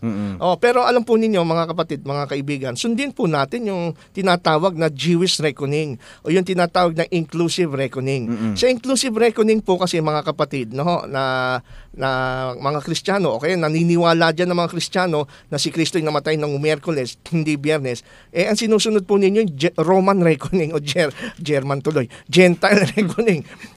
Ang sundin nyo yung Jewish reckoning. Sa Jewish reckoning kasi, since ang kanilang bilang is sunset to sunset, pangalawa, sa kanila, yung piraso, yung nalalabing mga oras, kinoconsider na nila ito as a full day. Tama yan. Kaya kung si Kristo ay namatay ng alas 3 ng Biyernes, consider na po ito as counted as one Isang full day. araw na yun. Ang tawag po ron inclusive reckoning.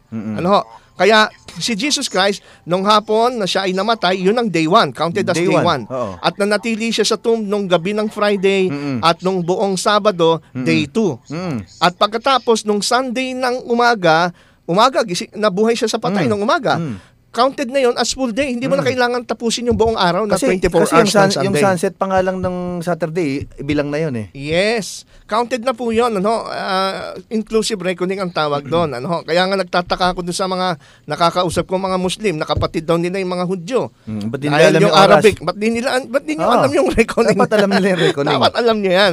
Siguro para lang makakita ng mali sa Biblia, para hindi ho ganun ang tamang motibo sa pag-aaral ng Biblia.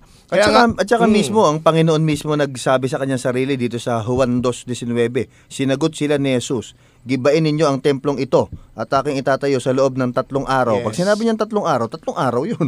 Oo. So napakaliwanag. Okay, may question pa tayo? Saan po napako si Jesus? Sa cross ba? Sa puno? Naalala ko yung binanggit ng kapatid nating Muslim, yung debate mo Oo nga, napako sa puno. Sa puno. Sa puno si Kristo. Well, ang issue rito, kasi may mga ilang Christians, kagaya ng mga saksi ni Jehovah, ang paniwala ko noon, sa bagay, dati akong saksi, ang paniwala ko noon, si Kristo hindi namatay sa cross na shape eh. Namatay siya sa diretsong shape ng na parang poste ng Meralco. Pero namatay pa rin. Ang point namatay doon.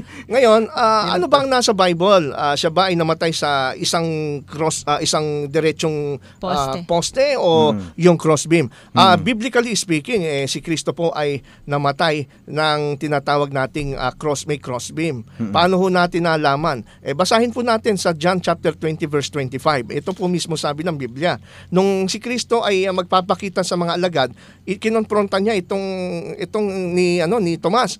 Sabi ni Tomas, kaya't sinabi niya sa kanya at sa ibang mga alagad, nakita namin ang Panginoon. Ngunit sinabi niya, si Tomas, sa kanila, malibang makita ko sa kanyang mga kamay, ang butas ng mga pako. Sa mga kamay, ibig sabihin left and right na mga kamay. Butas ng mga pako. Ilang pako yan? Isa lang ba yan mga pako? Marami. Kasi kung napako siya, kagaya ng sabi ng mga saksi ni Jehovah, sa isang poste lang, isang pako lang yon. Kasi pinagtabi mo yung kamay pinagpatong mo yung kamay, isang pako, okay na. Kaso ang sabi rito, sa mga kamay, mga pako. Plural, no? So ibig sabihin, para maging plural. In-spread na ganun. Naka-spread yun. Naka-spread. Tama. Kaya nga, di ba, nung si Jesus Christ, nung si Pedro, 'di ba? Merong pahiwatig kay. Tsaka kaya nga pinabuhat krus eh. Yung lock nga ng pinto pa-krus yun eh. Pa-krus yun para kumalang, hindi pwedeng straight lang eh. Kaya nga 'di ba nung si Pedro nung sabihan siya at least itong si Tomas, no? Si Tomas, not Pedro, si Tomas. Siya mismo alam niya si Kristo na ipako sa cross. Meron na naman nagtuturo na hindi nakakita si Tomas na nakita niyan. Okay, Sister Sheila? Okay, Brother Ronald, bakit sinabi ni Jesus nung bago siya mamatay nun, my God, why have thou forsaken me? Bakit mo ako pinabayaan? Oo, bakit mo ako pinabayaan? Ano yun, pinabayaan nga ba talaga siya ng ating Panginoon? Yun, that's a good question. Hindi ho siya pinabayaan ng Diyos. Kasi po, unang-una, sabi ni Jesus Christ, it is finished. Ibig sabihin, sinang-ayunan ng Diyos yung kanyang ginawa. No? At kaya nga siya binuhay sa patay. Ibig sabihin, talagang hindi siya pinabayaan ng Diyos. Hindi siya pinabayaan. So, bakit nasabi ni Kristo yung bagay na yon? Ito po ay merong pahiwatig. Ito po ay metaphorical, figurative. Nang ibig sabihin, kasi dinala niya yung ating kasalanan sa kanyang katawan. Tama. No? Kaya nga sabi sa Galatia 3:13, tinubos tayo ni Kristo mula sa sumpa ng kautusan at siya'y naging sumpa para sa atin. Ibig sabihin, nung nakapako siya sa krus, dahil dinala niya ating kasalanan, dinala niya yung sumpa ng kasalanan sa katawan niya. At ang sabi ng Biblia, ang Diyos ay ang kasalanan na nagpapahiwalay, no? Sa Diyos at sa tao. Kaya in that sense, naramdaman ni Kristo, no? Na-experience niya yung temporaryong pagkahiwalay sa Ama. Yun, temporary. Na siya'y iniwan ng Diyos dahil dala niya sa kanyang katawan that time sa Kasi cross. author sila ng buhay tapos bigla mo makikita yung kamatayan. Kaya nga sabi ko, Brother Robert, sa nagba-Bible study, sinasabi ko, dapat nga tayong matuwa, sinabi ni Kristo yon na ba't mo ako pinabayaan? Kasi kung hindi pinabayaan na mamatay siya. Kasi kung hindi sinigaw ni Kristo yon, ibig sabihin hindi niya nadala yung kasalanan natin sa sanlibutan. Tama yun. So the fact na sumigaw siya, ibig sabihin sigurado tayong natubos tayo sa ating mga kasalanan. Tama yun. pinapabayaan talaga ng Ama na sa Kanya ipataw yung kasalanan natin. Kaya nga para sabi tayo sa matubos. Kaya nga sabi sa ikalawang Korinto 5:21, di ba? Siya ay naging ginawang makasalanan para sa atin. Ayun. God made him who had no sin to be sin for us. Kaya si Kristo po, naging makasalanan siya dahil dinala niya. Hindi siya naging makasalanan. Parang makasalanan siya kasi Yun. dinala niya yung kasalanan natin sa kanyang katawan, sa cross. At Tama naramdaman niya yung kalungkutan at yung time na iniwan siya ng Ama dahil sa kasalanan dala-dala Yun. niya. Yun, No? yun. Kaya hindi niya kasalanan yun. Kasalanan natin yung Kasalanan nagpalayo. natin. At meron din pahiwatig din na kung ang tao ay hindi maililigtas ng Diyos, ganoon din ang sasabihin mo. Amen. Mapapahiwalay ka eh. Oo. Yun. Okay, so siguro ito na po ang ating pong panahon ng pagpapaalam, Brother Robert. Oo. Yung ating mga sponsors ba? Oo. Muli po nating binabati ang ating mga kapatid, si Mr. and Mrs. Larry and Evelyn Gubat, dito po Yun. sa May Kawayan. Magandang gabi po sa inyo. At ang Kanumay Valenzuela Church, ganoon din ang mga kapatid sa Hulugan. Nakahapon ako ay speaker doon. At yung iba pa nating mga kapatiran na sila Sister Blossom sa ibang bansa ay Oo nga. binabati natin kung sila ay nakikinig. At nagpapasalamat din ako kay Ate Edith Dison kung siya ay nakikinig. At ganoon din kay Brother Arnel, nakalimutan ko apelyido niya, na siya ang nag-abot sa atin nung pinabigay na para sa radio ni Ate Edith. Wow, praise Kaya the Lord. purihin ang Panginoon sa Sana nakikinig sila ngayon. Ano? kanyang pag-contribute para sa mga kaluluwang aabutin pa ng programang ito. Ayan. Ako naman ay kahapon, andyan ako sa Santa Maria, Bulacan, no? Sa Guyong, sa mga kapatid natin dyan sa Santa Maria, Bulacan, na inibitahan tayo ni Brother Edward. At yung mga kapatid doon talagang tuntua at atin pong pinanikita sa kanya ating Back to the Scriptures Ministry. Willing silang mag-support. In fact, hiningi nga nila yung ating bank account. Amen. At doon nila ipapadala Purihin ang yung Panginoon. yung kanila pong tulong. Siguro kung kayo po mga kaibigan at mga kasama, mga nakikinig, na-touch din yung puso, talagang kailangan talaga natin ng ating financial kasi hindi doon libre, Tama. no? At kami ay wala namang ganong pera na Brother Ronald na sarili para Amen. bayaran to. Sige. Brother Okay. Robert, tayong pangunahan sa panalangin. Okay, tayo po ay manalangin. Maraming salamat po, dakilang Ama na aming Diyos, sa iyong pagsusugo ng iyong bugtong na anak na si Kristo upang pantubos sa aming mga pagkakasala. Salamat po, Ama, sa iyong walang hanggang habag na patuloy mo pong pinapadama sa amin. Nawa, ang aming mga kaibigang nakikinig sa mga oras na ito ay buksan nila ang kanilang mga puso, tanggapin ang aming Panginoon na sa kanila ay magbibigay ng pag-asa at buhay na walang hanggan. Patawad po sa aming mga pagkakasala. Nawa sa susunod na linggo ay makasama po namin sila muli sa pakikinig ng programang ito. Ito po ang aming dalangin sa pangalan po ng aming Panginoong Yesus. Amen.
Calling, cleanse me from my prideful ways. Use me now, I pray. Mula sa top-rated music station ng Dekada 80, ang WBL. Tuloy na naglilingkod sa inyo sa pamamagitan ng magaganda at piling-piling programa. Mula Lunes hanggang Linggo, aaliwin kayo ng aming kilalang mga komentarista at public service program. Ito lamang sa himpilan ng DWBL. The Prophet Muhammad, may God bless him and give him peace, taught us, "Utlubul ilm من المهد إلى اللحد. Seek knowledge from the cradle to the grave. محمد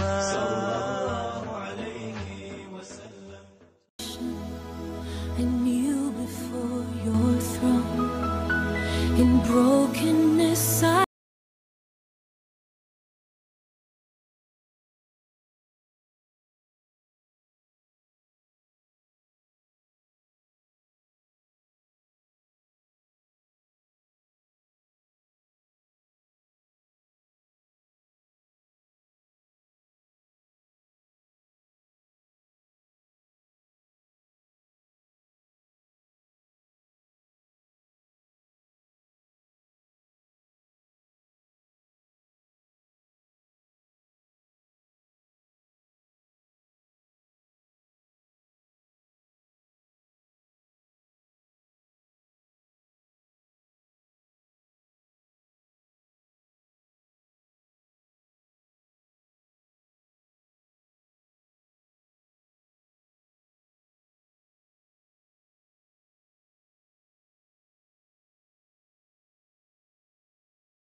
me your calling, cleanse me from my prideful ways.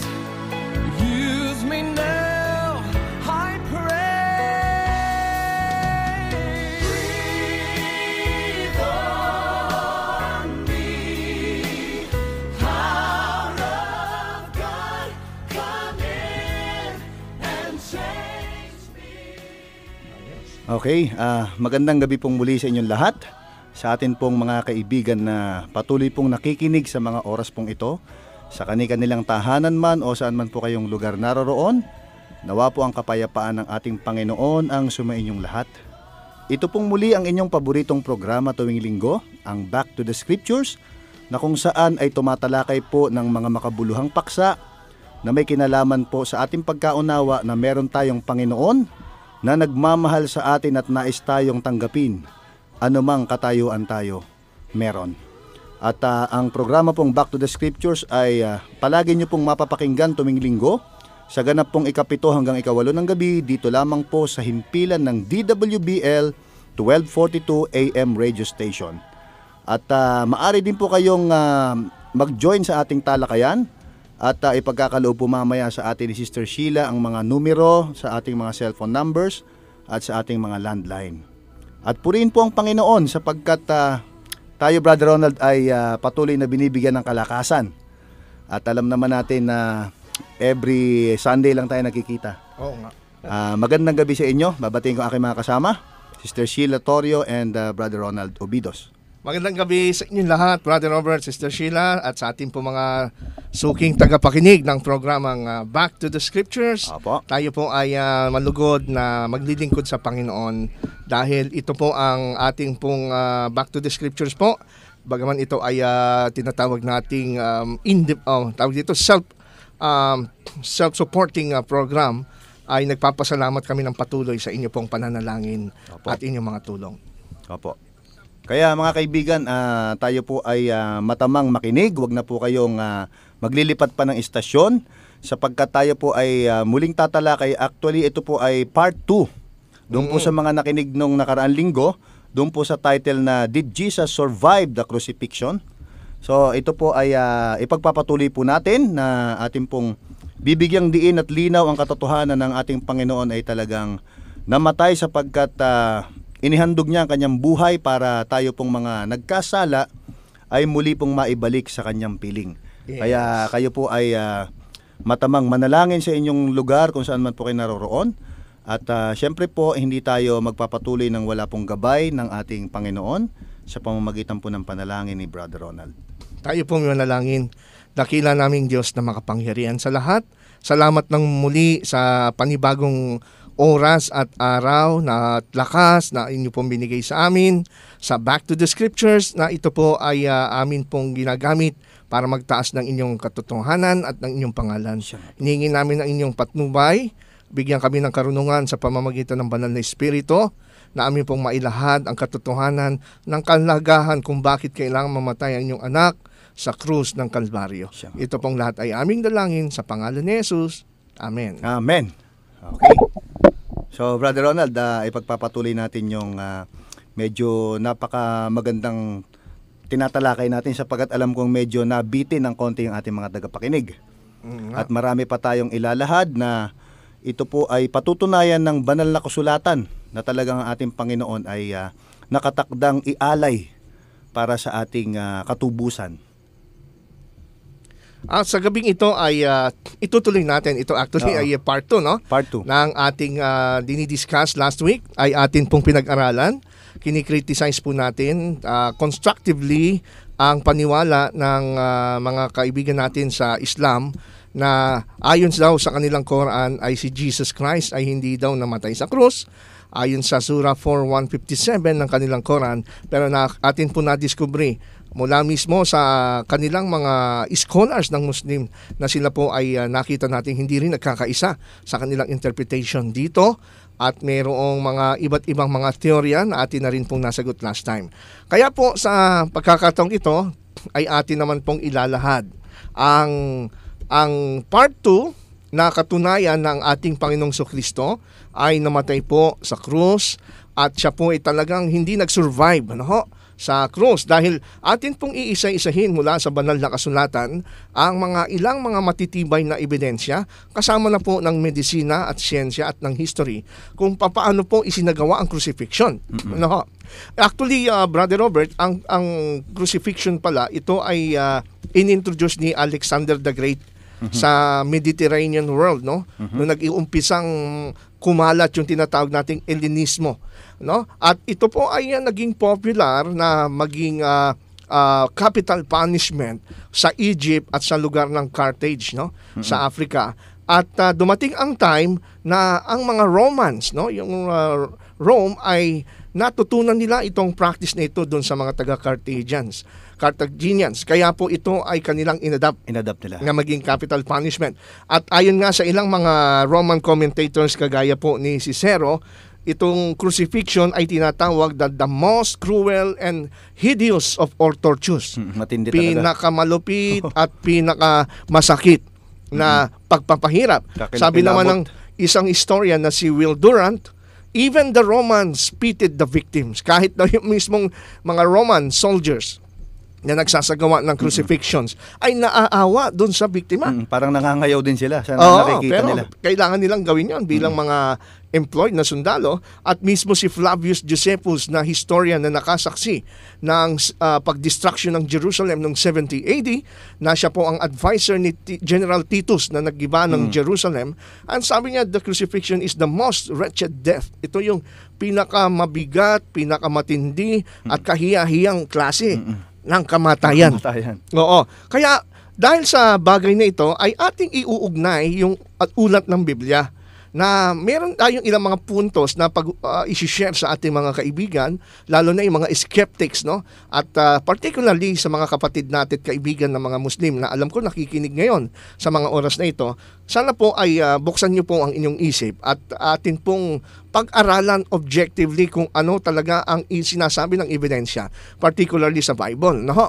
At gaya ng binasa natin sa Surah 10:94 dati, ang Quran ay nagsasabi na kung meron kayong doubt doon sa natutunan yung kaalaman o aral, ay kayo ay bumalik doon sa mga naunang kasulatan, which is the Torah and the Ebanghelyo o yung Injil na tinatawag sa Arabic, na ito po naman ay makikita natin sa Biblia. Tama Okay, yun. Number 1, Brother Robert, bakit tayo naniniwala na si Jesus Christ actually died on the cross? Unang-una kasi meron nagsasabi na hindi nga daw siya namatay, siya po ay siya daw ay nadroga. Yung pinagsamang myrrh, 'di ba merong account sa aklat ng Gospels, particularly for example dito sa Mark chapter 15 verse 23 na binigyan daw siya ng alak na may halo na mira. Sabi sa Marcos 15:23 kung atin pong babasahin, at siya binigyan nila ng alak na hinaluan ng mira. Ngunit hindi niya tinanggap iyon. Hindi naman niya tinanggap. Kaya hindi ho siya nag-hallucinate that time. In fact, ang kanyang tinanggap, sabi sa 36, verse 36, yung tinatawag na suka na sinawsaw sa isang espongha sa pamamagitan ng isang tungkod. Yun ang pinainom. Pero hindi niya rin ininom yun. Tumikim siya ron kasi para ma-fresh Mabasa. yung mabasa yung kanyang natuyong lalamunan, ano? Hindi yung alak ang kanyang tinikman. So makikita natin dito yung agony ng isang tao na masasabi natin na nahirapan talaga pagdating sa crucifixion. So walang ebidensya na si Jesus Christ ay nag-hallucinate, na himatay dahil sa nalasing o droga. Anyway, sabi naman sa number 2, yung heavy loss of blood, yun mismo ay probable na laking probability na talagang mamatay siya. Pagka naubusan ka ng dugo, Oo, Brother Robert, ay totoo yun. talagang hindi ka lang manghihina, mamamatay ka. Meron bang indication sa New Testament at sa account ng Gospel na talagang siya ay mismong maraming dugo ang mawawala sa kanya? Napakarami po. No? Unang-una nga dun sa aklat ng Lucas 22:44, nung siya'y nananalangin ng taimtim, yung kanyang pawis, ay gaya ng malalaking patak ng dugo, ang sabi ron. No? Na ngayon sa medical world ay mayroong term silang ginagamit, which unfortunately I forgot, na ito ay talagang sa sobrang anxiety na nararanasan ng isang taong nai-stress at nahihirapan, talagang sumasama yung mismong dugo niya sa nilalabasan ng pawis. At kung ang ating pag-aaralan na talagang yung takbo ng kasaysayan sa Biblia, ay talagang makikita natin maraming dugong mauubos sa Panginoon at hindi siya magsusurvive, kagaya ng sinasabi ng ilan. For example, yung paghagupit sa kanya, Brother Robert, no? Doon pa lang. Yung panghampas sa kanya, mabigat yun. Merong tinatawag na yung sa Latin ay flagrum. Flagrum, ito po ay may hawakan at yung kanyang pinakadulo ay mga leather na mahaba. At yung pinakadulo ng leather nun, Brother Robert, sayang, nasa radyo tayo, hindi natin maipakita. Oo nga.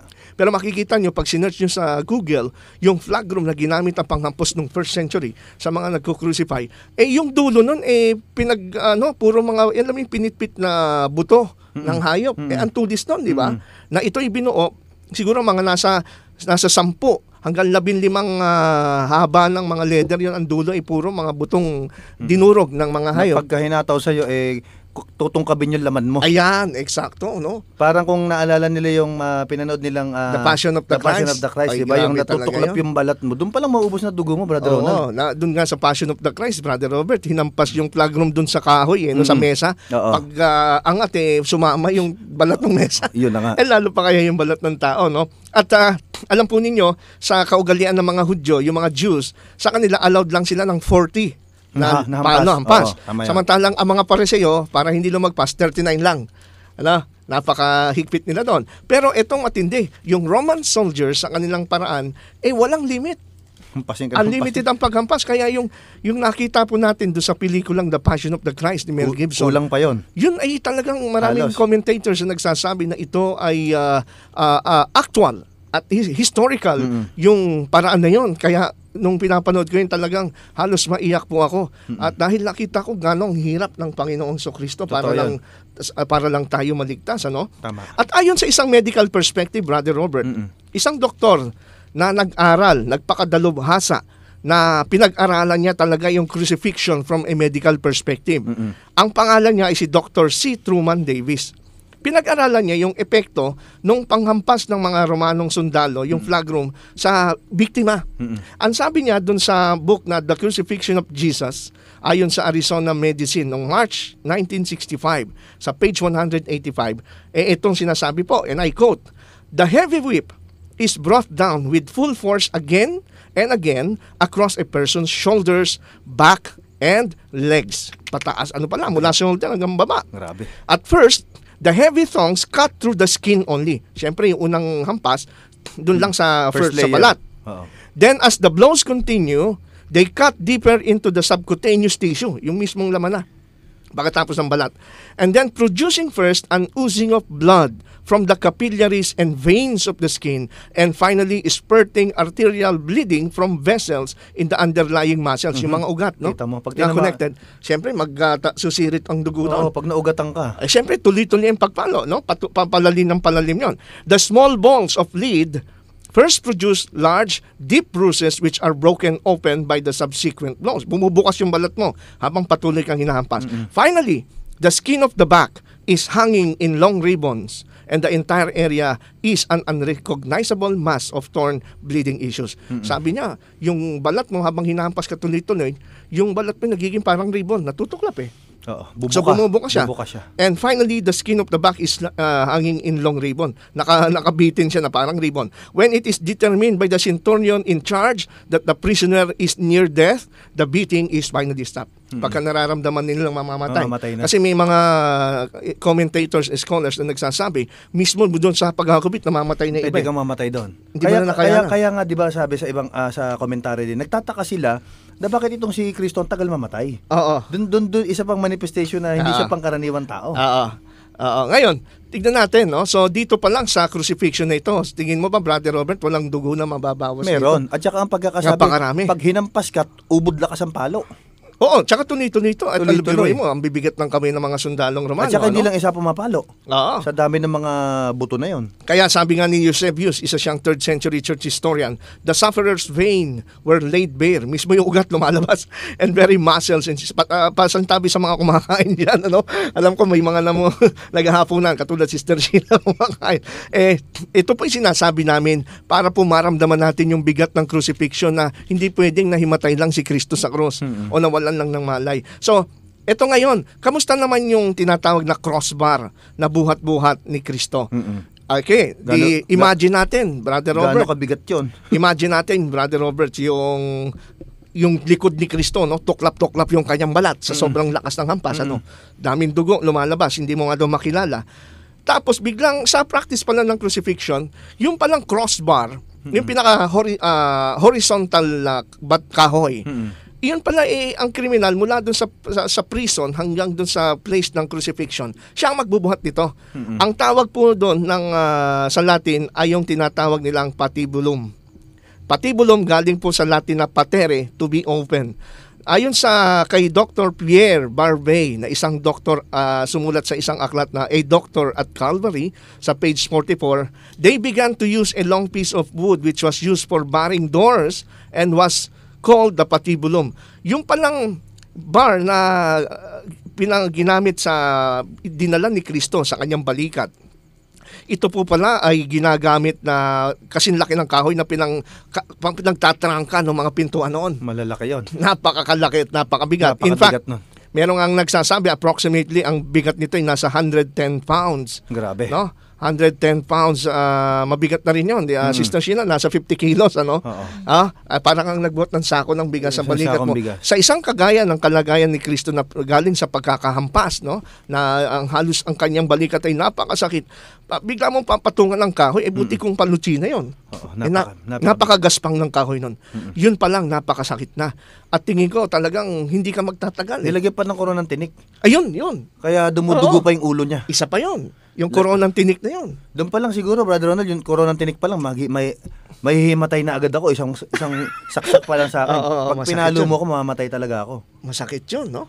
Doon pa lang, hindi ka naabot sa cross, ano? Hindi ka naabot sa pagkapako. Pero itong lahat tiniis ng Panginoon, ano? Ngayon, number 3, nagpapakita ng ating Panginoon na hindi talaga pwedeng mag-survive sa crucifixion. Yung kanyang side was pierced with a spear. Diba sinibat siya ng sabi rito sa John chapter 19 verse 34, no?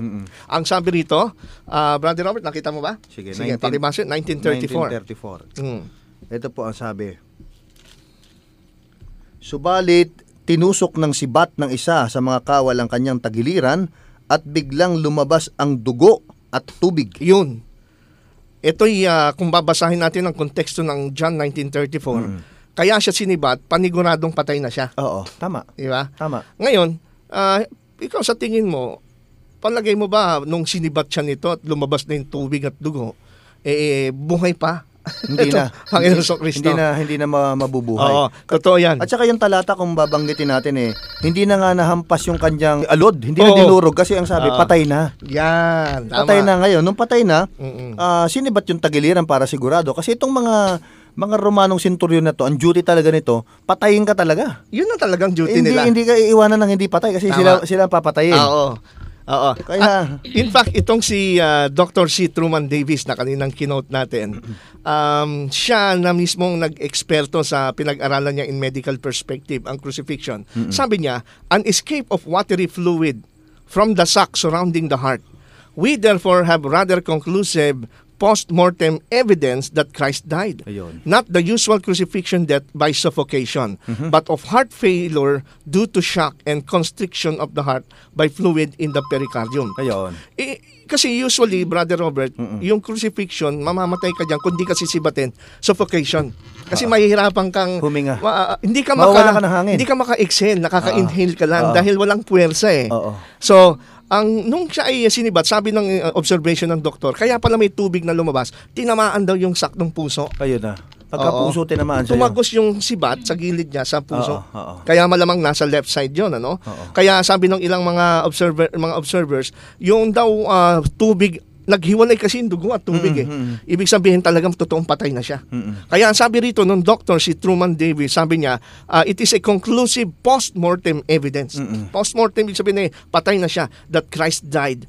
Yan. Diyan pa lang wala nang ligtas. Paano mo magsusurvive na gano'n? Hindi ka Tinamaan na yung puso mo ng mamamatay dulo ng ka. sibat. At saka yung sibat na yun, napaka-atulis nung dulo nun. Ang laki. Exactly. Kaya tama yung sinabi mo rin, Brother Robert, yung practice na babaliin yung mga paa. Nandyan yan, nasa 19, sige, basahin natin yan, John 19, verse 31 hanggang 33. Okay, ito Yan. po ang pagkasabi dito. Sapagkat nooy araw ng paghahanda upang maiwasan na ang mga katawan ay manatili sa krus sa araw ng Sabat sapagkat dakila ang araw ng Sabat na iyon. Hiniling ng mga Hudyo kay Pilato na baliin ang kanilang mga binti at sila'y alisin doon. Kasi magsasabat na. Okay? Kaya't dumating ang mga kawal at binali ang binti ng una at ng isa pa na ipinako sa krus na kasama niya. Yan. Ngunit nang dumating sila kay Jesus at makitang patay na, ay hindi na nila binali ang kanyang mga binti. At para panigurado sa verse 34. Subalit, tinusok ng sibat ng isa sa mga kawal ang kanyang tagiliran at biglang lumabas ang dugo at tubig. Ayun. Yun. So talagang Patay na, sinigurado. pinatay pa. Tinusok pa. Para At the sigurado. fact na naghiwalay yung dugo sa tubig is make sure na talagang patay na siya, wala nang buhay nung time na siya sinibat. Tama. Pansinin natin, pinalo yung binali yung binti nung una at nung ikalawa kasi may kasama siyang dalawa. Yung dalawa. Ngayon, nung sila ay, alam ko, kaya pinalo kasi buhay pa sila. Kasi magsasabat na, lulubog na yung araw, bawal sa kaugalian ng mga Hudyo noon na maabutang mamatay ng sabat. Ayaw nilang gumawa eh. Kaya para, siguro nakita, naghihingalo pa itong dalawa, binali na yung paa. Kasi Binira na. sabi ng observation, sabi rito ni Dr. Truman Davis, no? Kaya pala binabali yung paa. Sabi rito, kasi itong paa na ito ang nagpupus sa biktima ng crucifixion para maka-inhale at exhale siya. Yun yung No? lakas na natitira. Yun ang lakas. Pinulin pa. So wala nang Ang sakit nagtutulak. nun. Masuhin yung alulod mo. Mamamatay ka talaga nun. Mamamatay ka na by Mamamatay ka. suffocation. Kaya itong dalawa na kasama ng Panginoon ay by suffocation namatay ito. At lalo na yung sakit nung binti na binali. Masakit Pero yun. si Kristo hindi na binali dahil ang sabi, nung dumating sila kay Jesus sa verse 33 Patay at na. nakitang patay na, hindi na binali yung binti. Patay na eh. So paano natin babaguhin yung istorya ngayon? Tama yun. Na hindi namatay ang ating At saka Panginoon kapatid na Kristo. Ronald, yung mga Hudyo, yung mga Sanhedrin na talagang eager na mapatay si Kristo, hindi sila papayag na ibaba mo si Kristo ng buhay.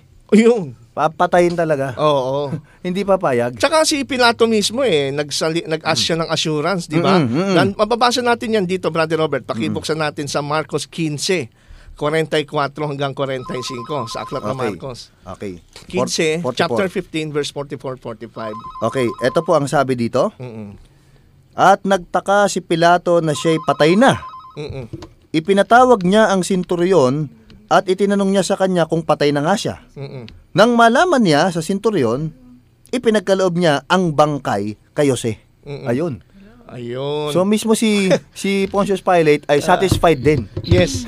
Oo, kasi Sinigurado niya muna, tinanong, kapatid na Ronald, patay na nga ba? actually, sabi sa verse 44, nagtaka si Pilato. Kasi usually, Brother Robert, kagaya ng dalawang magnanakaw na katabi ni Kristo, buhay pa eh. So, Buhay sabihin, pa. mahaba ang buhay nila. Oo. Pero nagtaka si Pilato, ba't yung kay Kristo may ikli ang buhay niya? Oo. In fact, ito yung sinasabi ng mga Muslim na patotoo nga baka nahimatay lang siya. Kasi bakit ang dali niyang namatay? Kaya si Pilato Hindi, nagtaka. ang sabi, patay na eh. Pero Hindi ang na sabi himatay. rito, para panigurado, nagpatawag si Pilato ng Centurion. centurion. Ang centurion, ito'y well-trained at eksperto sa pagpaparusa. Mamamatay tao to eh. Oo, alam niya kung patay na o Alam hindi. nila. At ang sabi, tinanong sa kanya kung patay na nga siya. Oo. At nang nalaman na niya sa centurion na patay, Tsaka palang ibinigay. Yun. Oo, kaya sino kaya yung magsasabi na galing sa Saudi Arabia na 300 kilometers ang layo at 600 years ang agwat na magsasabi wala naman siya doon na hindi daw namatay si Kristo. Kaya nga. Samantalang yung centurion mismo ay nagpatotoo Nandun. na siya ay Hindi ka, patay na. hindi ka kampi ni Kristo yun. Hindi ka kampi. At saka talagang gustong patayin siya. Oo, tama. Tapos si tama. Pilato. Oo. Si Pilato rin, sinigurado kung patay na. At yung mga Sanhedrin, tsaka yung mga Hudyo, hindi papayag na tanggalin mo sa krus na patayin. Kaya nga, ipako siya hanggang mamatay. Tama. At paano mabubuhay yun? Kaya nga sabi ni Dr. Paul L. Mayer, siya po ay professor of ancient history sa Western Michigan University. I quote, Romans were grimly efficient about crucifixions. Efficient, ibig sabihin ito ay kanilang kabisado at bihasa sila Oo, bihasa. when it comes to crucifixions. Victims did not escape with their lives. Tamo. So talagang walang makakatakas sa sobrang kabihasaan nila, no? Oo. Kaya imposible na masasabing magsasurvive siya sa mga dinanas. Totoo yun, kapatid. Kaparusahan. At ito pa, yung isang grupo pa ng mga Roman soldiers, yung mga tomb soldiers. Yan. Talagang binabantayan nila na yung patay hindi manakaw, pero alam nilang patay na yun. Oo. Binabantayan talaga nila yung patay. Tama ka dyan. Pinabantayan ni Pilato talaga yan. Sabi nga dito, siguro maganda rito yung sa Matthew 27:65, Brother Robert, pakibasa mo nga. Sige, tingnan natin sa 27:65. Okay, ito po ang sabi ha. Kasi nagdududa sila, baka daw nakawin. Oo nga, ito ang sabi. Sa 65. Mm-mm. Maganda siguro sa 62. 27:60. Sige, tuloy. 62 muna. Ang Sige, sabi bro. po dito. Okay. Kinabukasan, pagkatapos ng araw ng paghahanda, ang mga pinunong pari at ang mga pariseyo ay nagpulong sa harapan ni Pilato Yan. na nagsasabi, Ginoo, natatandaan namin na sinabi ng mandarayang iyon nang nabubuhay pa siya. Ibig sabihin, patay na. Mismo yung mga Hudyo, alam nila. Oo. Patay siya. Pagkaraan ng 3 araw ay babangon akong muli. Kaya't ipag-utos mo na bantayan ang libingan hanggang sa 3 araw. Baka pumaroon ang kanyang mga alagad at siya'y nakawin Ayun. at sabihin sa mga tao, siya'y bumangon mula sa mga patay at magiging masahol pa ang huling pandaraya kaysa una. Sinabi ni Pilato sa kanila, mayroon kayong bantay. Humayo kayo, bantayan ninyo sa paraang alam ninyo. Kaya't sila'y pumaroon at iningatan nila ang libingan, tinatakan ang bato. Nakasama nila ang bantay. May tatak daw, Brother Ronald. Ano ba yun? Yung tatak na yun, Brother Robert, seal po yun, seal. Yun po ay yung wax na ginagamit na pagkakagaya ni Pilato, pagka ito ay sinelyohan at merong sign ng authority ng singsing ni Pilato, ibig sabihin walang sino man gagalaw, ito ay under the authority ng governor ng time na yun. Walang bubukas talaga. Walang magbubukas. Oo, yun yung tinatawag na seal doon. Kaya talagang sinelyohan paniguradong walang gagalaw at walang At saka, mag-attempt na magnakaw. isipin mo, di may selyo na. 3 araw kang bugbog, patay. Hindi ka makakalabas talaga ng buhay doon. Wala pang hangin. Totoo yan. At ang totoo yan, sabihin na natin, no? Sabi kasi ng mga swoon theory na himatay, nung nilagay sa libingan, nagising daw siya eh. Unang-una, yung ganong bugbog na katawan, tuklap-tuklap ang balat mo sa sobrang, tapos madaming dugo na Tapos 3 naumos. araw ka nandun. 3 araw ka Patay ka nun, Brother Ronald. Tapos, Brother Robert, no? Sa practice kasi ng mga Hudyo, naglalagay sila ng 75 to 100 pounds ng spices. And in bandages sa katawan sa paglilinis. Kasi di ba yung mga babae bumalik sila after nung Sabat? Kaya nga, oo. Para Lagyan. kaso nawala na yung katawan niya nung Sunday, no? Wala na. So sabihin na natin na ang Panginoon Kristo ay mag-survive. Merong malaking balakid at question dito. Yung totoo tinatawag na malaking bato. Sabi sa Marcos 16:3 at 5. Sige, pakibasa mo. Okay. Marcos 16, Mark chapter 16 verse 3 and 4. Okay, ito po ang sabi ha. Ang wika po dito, kanilang sinabi sa isa't isa, Sino kaya ang magpapagulong ng bato para sa atin mula sa pasukan ng libingan? Sa pagtanaw nila ay nakita nilang naigulong na ang bato Ayun. na lubhang napakalaki. At pagpasok nila sa libingan, kanilang nakita ang isang binata na nakabihis ng isang damit na maputi, nakaupo sa gawing kanan at sila'y nagtaka. Yung bato daw ay lubhang Napakalaki. napakalaki. Alam nyo, inestimate ng mga engineers ito. Ilan ba nagpapagulong nun para mapagulong nun? Ilang Ano tao? daw, kulang daw ang 20 na tao para ito'y pagulungin. Isipin mo. Yung batong bilog na ito, hinugis na bilog, ano? Mm-mm. Yun ang pangharang dun sa puntod ng libingan. Isipin mo, At napakabigat. yun yung sinelyuhan, Brother Robert. Yun ang Sinelyuhan sinelyuhan. pa. Malaki na, sinelyuhan pa. Paanong si Kristo kung tao lang siya na binugbog, nakasurvive ng crucifixion? Oo. 3 days no? 3 days siyang Patay ka ganon. dun. Mauubos na dugo niya. At saka, Tapos, paano niya igugulong yung Bato. napakalaking bato? Kung si Maria nga, sabi niya, Mamamatay ka. kung sa kasama natin, magugulong at saka ng malaking bato? paano niya maigugulong yung lino, binabalot sa katawan yun eh. Oo. Hindi ka makakawala ron. Oo. Tsaka ito, yung sinabi ni Pilato, yung binasa mo nga kanina, na bantayan niyo, may sundalo. May Oo. nagbabantay eh. In fact, ito ay Roman soldiers, no? Ito po yung mga Roman soldiers. Alam mo ba, Brother Robert, na ang bantay noon ng mga Roman soldiers ay meron silang from 4 to 18, no? 4 to 16 men. Ano sila? Rotation. Relyebo. Relyebo, Yan. relyebo. Parang So, gwardiya talaga. halimbawa, 4 muna nagbabantay doon sa puntod ni Kristo. Yung palang sistema doon, yung the rest, yung 12, nakahiga sila paikot sa gitna nung nagre-relyebo, tapos yung ulo nila pointed doon sa Sa bato. nagbabantay. Oo, sa kanila. Oo. Doon sa Oo, 4 na oo, nagbabantay. Nakapaikot oo. silang Hindi gano'n. makakaalis. Oo. Kaya yung magtatangka, nalalapit doon para nakawin. Tatamaan doon sa yung ulo. natutulog, tatamaan yung mga natutulog, Oo, magigising. Magigising. Hindi pa nakakaabot Kahit- sa kahit- gising na bantay. Oo, no? kahit nga yung bato eh, pag gumalaw, maramdam nila. Oo. Kasi mga ulo nila nandun lahat. Tsaka every 4 hours, nagre-relyebo yan. Yun, talagang grabe ang ginawa. Pero ano nangyari? Ang sabi dun sa nangyari, yung binasa mo nga sa verse 16 verse 5, no? At pagpasok nila sa libingan, kanilang nakita ang isang binata nakabihis na damit na maputi at Angel na nakaupo. to. Ito Oo. yung anghel. Oo. Ang sabi ng anghel, mismo anghel nagpatotoo eh. Sabi na sa verse 6, ngunit sinabi sa kanila, huwag kayong magtaka, hinahanap niyo si Jesus na taga Nazaret na ipinako sa krus, siya'y muling binuhay. Muling Wala siya rito. Muling binuhay, galing sa patay. At ang nagsabi doon, anghel. Oo. Kukontrahin naman ng isang propetang taga Saudi Arabia na 3,000 years kilometers ang layo at 600 years after ng pinangyarihan. Wala sila doon. Ba't ka maniniwala doon sa ganong nagsasabing propeta siya Tama. sa Saudi Arabia? Ito yan yung mga nakakita. At alam mo ba, Brother Robert, ayon sa isang may article akong babasahin dito, sige. ito ay galing sa Journal of American Medical Society, no? Noong March 21, 1986 sa page 1463. Ito po 14 to 63. Ito po ay Journal of American Medical Society. Pinag-aralan nila yung physical death ni Jesus Christ based on the account of the Gospels, no, na binasa natin. Ito ang kanilang conclusion. Clearly, the weight of historical and medical evidence indicate that Jesus was dead before the wound to his side was inflicted and supports the traditional view that the spear thrust between his right ribs probably perforated not only the right lung but also the pericardium and heart and thereby ensured his death. Ayun. Accordingly, interpretations based on the assumptions that Jesus did not die on the cross appear to be at odds with modern medical knowledge. So yung daw mga nagsasabi dyan, nagtuturo na hindi daw namatay si Jesus sa cross, nahimatay lang pagkatapos na ay isaalang-alang natin ang mga data at ebidensya na nangyari sa kanya during the crucifixion at sasabihin hindi namatay, ay sila daw po ay kalaban ng modern medical knowledge. Tama Wala yan. sa katotohanan. Wala sa katotohanan. Sila yung mahilig sa haka-haka. Sabi nga lang. ng Quran yung mga taong ito napaniwala sa haka-haka. Tama Kaya yan. sila yung napaniwala sa haka-haka. Tama yan. Brother Robert. Oo.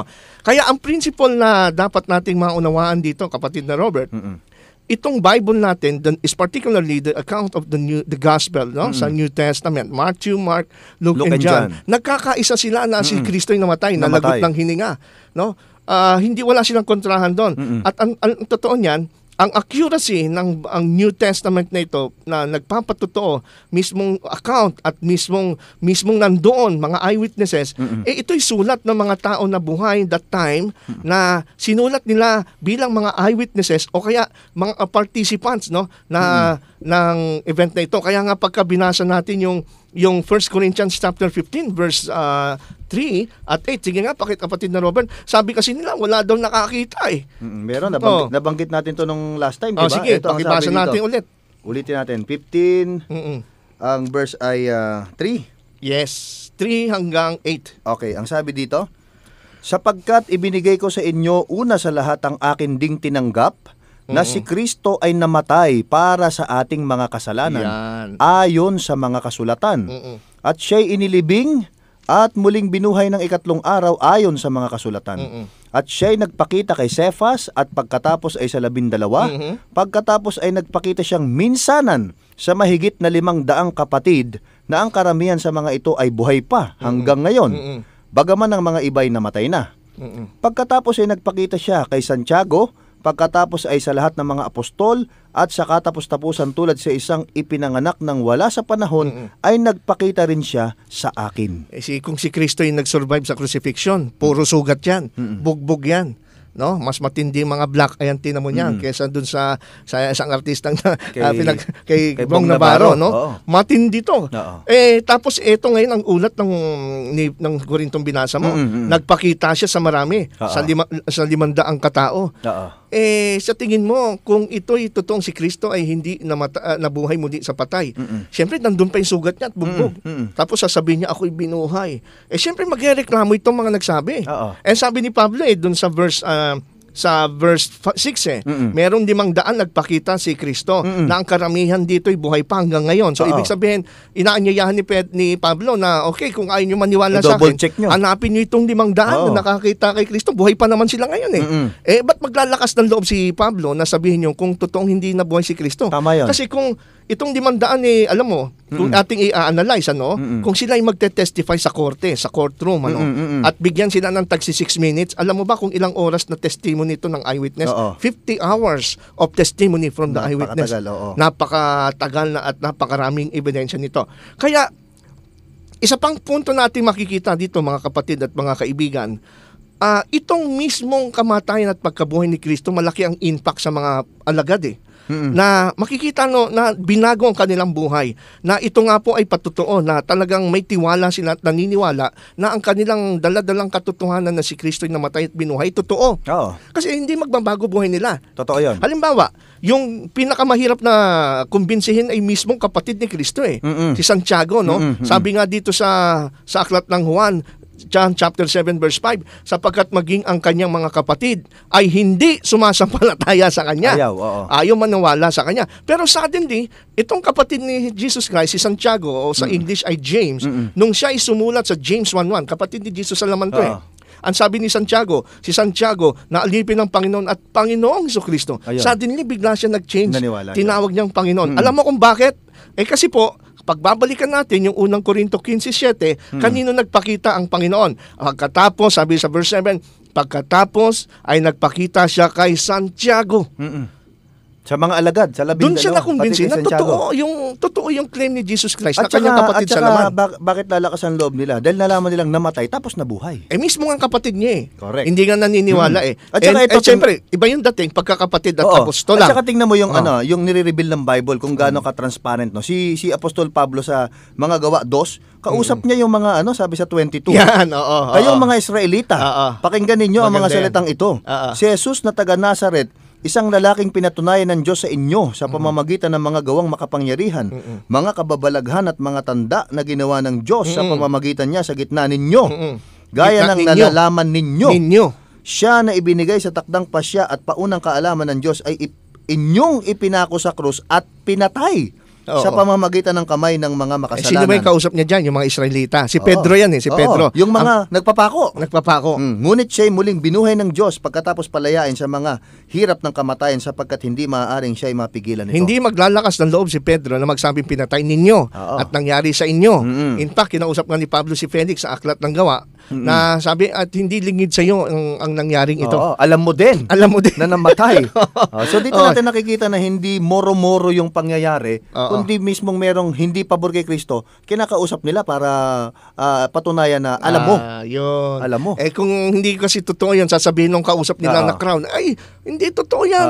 Ayun, Kasi andun yung Kristo, buhay, andun. Oh. Pero malakas ang loob nila na magsabing kasi kayo, nasaksihan nyo. Kaya nga kapatid na Ronald di ba sabi lahat ng mga alagad na pinatay, Yes. talagang tinatakan ng kanilang dugo, sabi nila, namatay at nabuhay na mag-uli ang Panginoon. Oo. Kaya kahit na sila'y mamatay na ang issue ay kapag pinako yung iyong kinakampihan, kahiya-hiya itong Yes. cross Hindi, willing kami mamatay kasi namatay, nabuhay muli. Oo. At saka yung mga Kaya yung naglakas yung loob account sila. nila Maria, ang dala nila embalsamo Oo. Pabango embalsamo. Ready na sila. Kasi alam nila namatay. Oo nga, hindi nahimatay. Hindi dapat medicinal plant. Medicinal plant kasi Okay, namatay ammonia. lang. Oo, 'di ba? Medicinal tool Oo. ang mga dala Isa nila. pa, kita nyo yung mga alagad nung namatay si Kristo, duwag na duwag sila Sabi sa Juan 20:19, Ang sabi nang diyan? magdadapit hapon na ng araw na iyon, ng unang araw ng Sanlinggo, Oo. habang nakasara ang mga pinto sa kinaroroonan ng mga alagad, Mm-mm. dahil sa takot sa mga Hudyo. Ibig sabihin, Papatayin din sila takot sila sa mga Hudyo. Pero bakit sila biglang tumapang kagaya nga niya ni Pedro? nabuhay na mag-uli Kasi eto nga, sabi sa verse 5 and 7, at pagkatapos napakita kay Santiago, Ayun. pagkatapos ay nagpakita sa lahat ng mga apostol. Ayun. So ano hong dahilan? Ba't biglang nag-change? Biglang silang tumapang? Ba't biglang lumakas ang loob nila na magkaroon na ipahayag na si Kristo ay namatay at napako sa krus? Kasi nakita nilang nabuhay Kita at mo, namatay. yung sinasampalatayanan nila, hindi pala kaya ng kamatayan. Oo. Bagaman totoong namatay. Yes. Kahit ako, makita ko yung sinasampalatayanan ko, hindi pala kayang pagharian ng kamatayan to, matapang ako. Kahit mamatay ako, bubuhayin ako nitong sinasampalatayanan ko. Oo, kaya nga sabi kahit si Pablo Mm-mm. sabi niya at sa katapos-tapusan, sabi sa verse 8, tulad sa isang pinanganak ng wala pang panahon ay nagpakita rin siya sa akin. Mm-mm. Kaya nga si Pablo, di ba, kaaway ng Christianity yan? Kaaway siya, kaya nga siya pumupunta para patayin Ang dami nga niyang pinatay naniniwala kay Si Kristo. Esteban, siya rin ang nagpapatay. Mm-mm. Pero bakit suddenly si Pablo maging tagasunod at naging Ay Kristiyano? nagpakita sa kanya nabuhay uli Nabuhay ang Panginoon Yun yung malaking bahagi Patotoo ng yun. kabuuan ng pinatunayan na ang ating Panginoon ay Diyos. Kaya nga si Robert Grant, isang professor to, sabi niya, the origin of Christianity is almost incomprehensible unless such an event took place. Hindi mo raw halos maipaliwanag, Oo. yung maunawaan ang origin kung bakit kumalat at lumaki ang Christianity. Oo. Maliban na lang kung talagang nangyari itong event na ito. Tama yun. Kaya nga sabi ni Pablo, kung hindi totoong si Kristo yung namatay at nabuhay, walang kabuluhan yung pangangaral natin. No? Totoo yun. Sa unang Korinto Kasi 15. kung iaalay lang para tayo mapatawad, tapos wala naman palang pagkabuhay na mag-uli yung mga napatawad, walang saysay. So ang pinaka-kabuuan na dapat tayong matuwa dahil meron tayong Diyos na nagbibigay ng buhay, Amen. na mag-uli. Kaya nga sabi niya sa Juan 11:25, sinabi niya, ako ang buhay at ang pagkabuhay na mag-uli. Sino mang sumampalataya sa akin, bagaman siya'y mamatay, ay siya'y mabubuhay muli. At kayong nananampalataya, kung ako'y bumalik man at datnan ko kayong buhay, pagpapatuloy yung buhay nyo. Yun. Kaya mga kapatid, Kaya, napakabuti ng Panginoon. Oo, ang bilang mga mananampalataya at mga Kristiyano, kayo po na mga kapatid namin kay Kristo, na numanampalataya at niligtas ng ating Panginoong Kristo at Diyos na tagapagligtas, ay talagang ngayon ay meron tayong lubos na tiwala na yung ating pong paniniwala na si Jesucristo ay nagkatawan tao bilang Diyos at namatay, pinako sa krus alang-alang sa ating katubusan, sa ating mga kasalanan, ay yan din po ang paniniwala ng mga unang Kristiyano at yan po pinasa sa atin. Kaya po hanggang ngayon, yan po ang ating center of message or tinatawag nating gospel. Ay hindi po ito nakabase sa anumang myth or legend, kundi ito po based sa solid historical fact na wala talagang masusumpungan kahit pumunta kayo ngayon sa puntod na Jesus Christ sa Israel, sa Jerusalem, wala po itong makikita kayong piraso ng buto. Samantalang yung propeta na nasa Saudi Arabia na nagpapakilalang siya nga yung nagsasabing hindi raw namatay si Kristo 600 years after the event at 3,000 kilometers ang layo niya sa pinangyarihan, magsasabi na hindi daw pinako si Kristo sa krus. Pag tinignan mo libingan niya, nandun pa rin yung mga buto niya. Nandun pa yung mga buto. Nakapakalaking pagkakaiba, mga kaibigan. Ito yung katotohanan, ito yung paanyaya po sa inyo na mga nakikinig, na ibigay niyo na po ang inyong buhay kay Jesus. kay Kristo sapagkat siya po ay nabuhay muli para po sa ating kaligtasan. Ano ho? Tama yan. Kaya ito po ang mensahe ng tinatawag nating gospel. Kaya Magandang balita. Magandang balita. Kaya nga sabi sa 1 Corinthians 15 verse 1, ngayon mga kapatid, ipinapaalala ko sa inyo ang magandang balita Ayun. na ipinangaral ko sa inyo na inyo nang tinanggap na siya naman ninyong pinanindigan na sa pamamagitan nito kayo ay ligtas.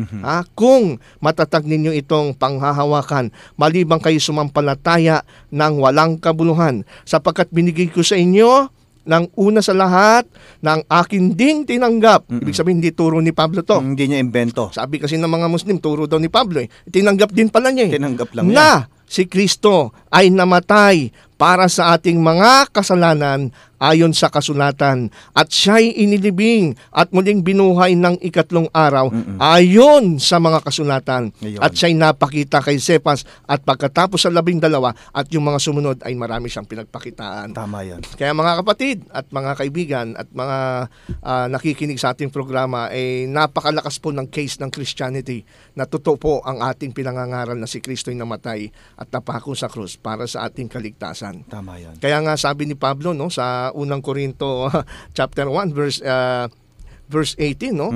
Para sa mga, sabi niya, sapagkat ang salita ng krus ay kahangalan sa mga napapahamak, ngunit sa atin na inililigtas. Ayun. Ito'y kapangyarihan ng Diyos. Amen. Hindi natin ikakahiya Hindi natin tong doktrina ikakahiya yan. to. Tama. Okay. So, meron ba tayong questions dyan, Sister Parang Sheila? may wala bang question?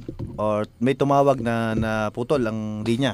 Wala naman. Oo. Well, siguro, wala ba dyan yung binigay nating question? Okay. At saka yung Brother Ronald, no, dugtungan ko lang ng kaunti pa, no? Mga kaibigan na tagapakinig po natin, alam naman po natin na marami po tayong mga suliranin na kinakaharap sa sanlibutan ito. Andyan na po yung kawalan ng pinag-aralan, kawalan ng salapi o matutuluyan.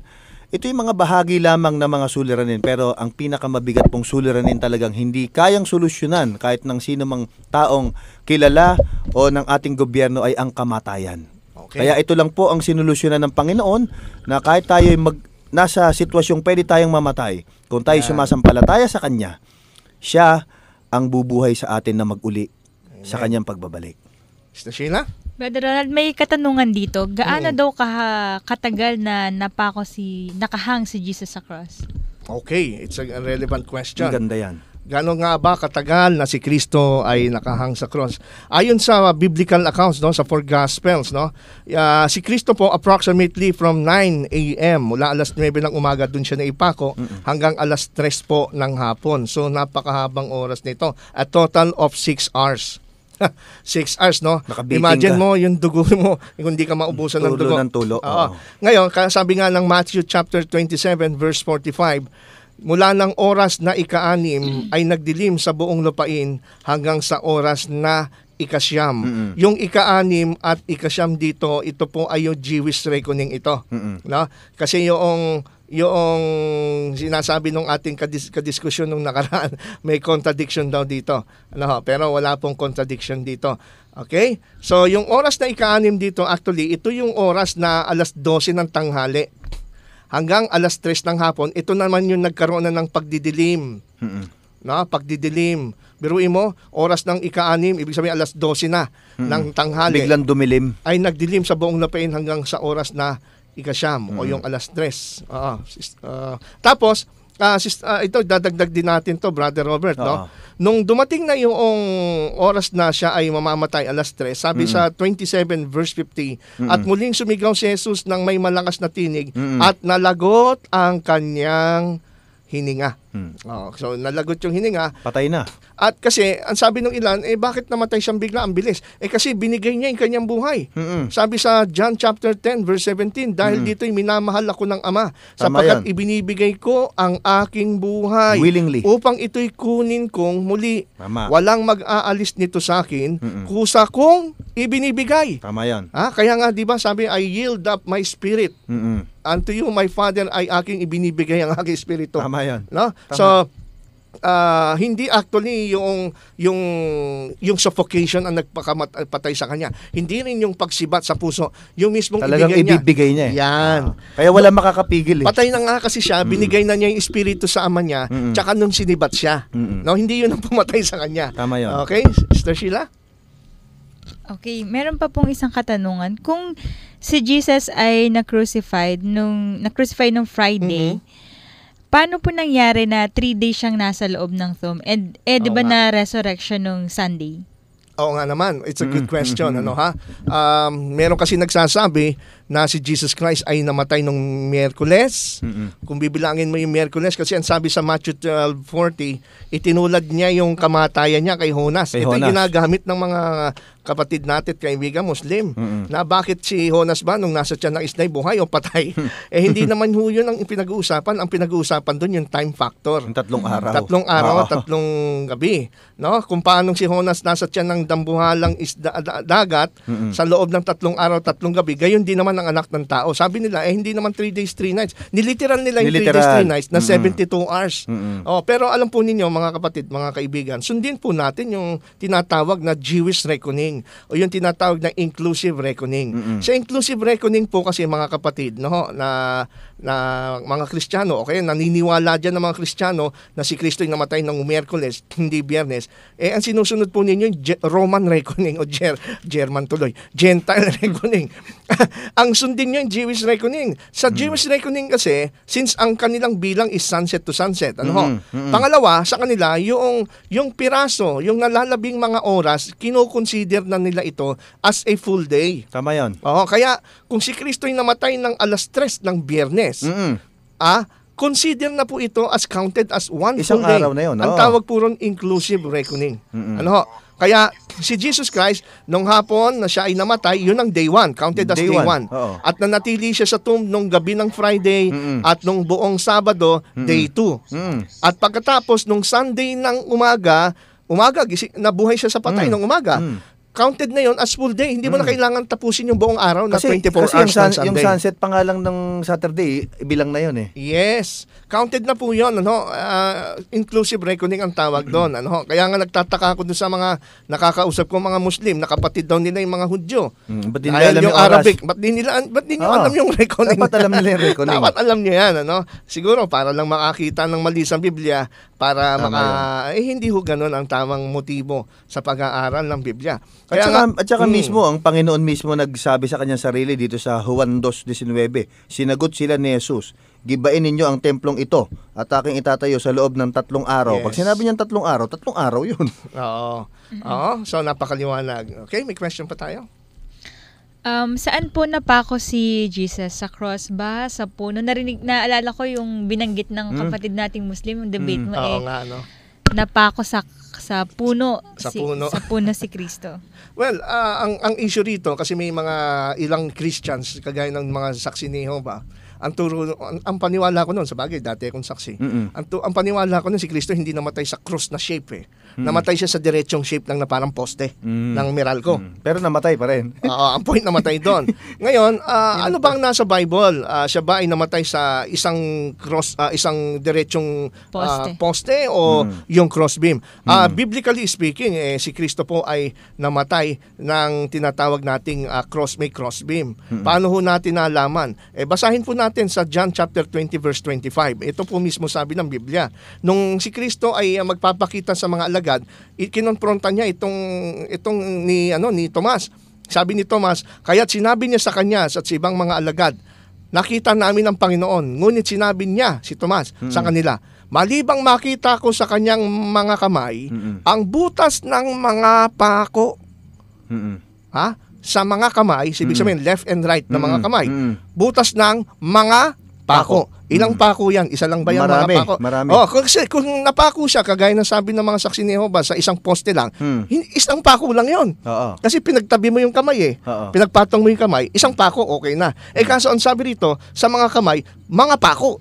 Plural, no? So ibig sabihin, para maging plural. In-spread na ganun. Naka-spread yun. Naka-spread. Kaya nga, di ba, nung si Jesus Christ, nung si Pedro, 'di ba? Merong pahiwatig kaya nga pinabuhat krus eh. Yung lock nga ng pinto pa krus yun eh. Oo. Pa-cross yung para kumalang, hindi pwedeng straight lang eh. Kaya nga 'di ba nung si Pedro nung sabihan siya at least itong si Tomas, no? Si Tomas, not Pedro, si Tomas. Oo. Siya mismo alam niya si Kristo yung naipako sa cross. Meron na naman nagtuturo na hindi nakakita si Tomas Oo. na nakita niyan. Okay, Sister Sheila? Okay, Brother Ronald, bakit sinabi ni Jesus nung bago siya mamatay nun, my God, why have thou forsaken me? Bakit mo ako pinabayaan? Oo, bakit mo ko pinabayaan? Ano yun, pinabayaan nga ba talaga siya ng ating Panginoon? Yun, that's a good question. Ano Ganda po, yan. hindi ho siya pinabayaan ng Diyos. Kasi po, unang-una, sabi ni Jesus Christ, it is finished. Ibig sabihin, sinang-ayunan ng Diyos yung kanyang ginawa. No? At kaya nga siya binuhay sa patay. Ibig sabihin, talagang hindi siya pinabayaan ng Hindi Diyos. siya pinabayaan. Hindi siya pinabayaan. So, bakit nasabi ni Kristo yung bagay na yon? Ito po ay merong pahiwatig. Ito po ay metaphorical, figurative. Nang ibig sabihin, kasi dinala niya yung ating kasalanan sa kanyang katawan. Tama. No, kaya nga sabi sa Galatia 3:13, tinubos tayo ni Kristo mula sa sumpa ng kautusan at Ayun. siya'y naging sumpa para Para sa sa atin. atin. So, ibig sabihin, nung nakapako siya sa krus, dahil dinala niya ating kasalanan, dinala niya yung sumpa ng kasalanan Dinala. sa katawan niya. At ang sabi ng Biblia, ang Diyos ay ang kasalanan na nagpapahiwalay, no? Sa Diyos at sa tao. Tama yan. Kaya in that sense, naramdaman ni Kristo, no? Na-experience niya Yung yung feelings temporaring pagkahiwalay sa Ama. yun, Yun temporary. Na siya'y iniwan ng Diyos dahil dala niya sa kanyang katawan that time sa Kasi krus. author sila ng buhay eh. Tapos Oo. bigla mo makikita yung kamatayan.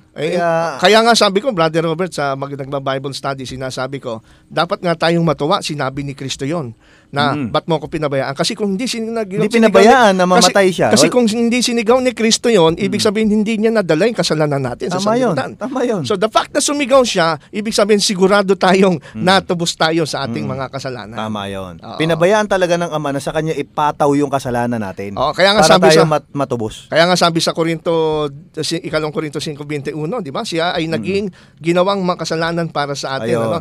God made him who had no sin to be sin for us. Kaya si Kristo po, naging makasalanan siya dahil dinala niya.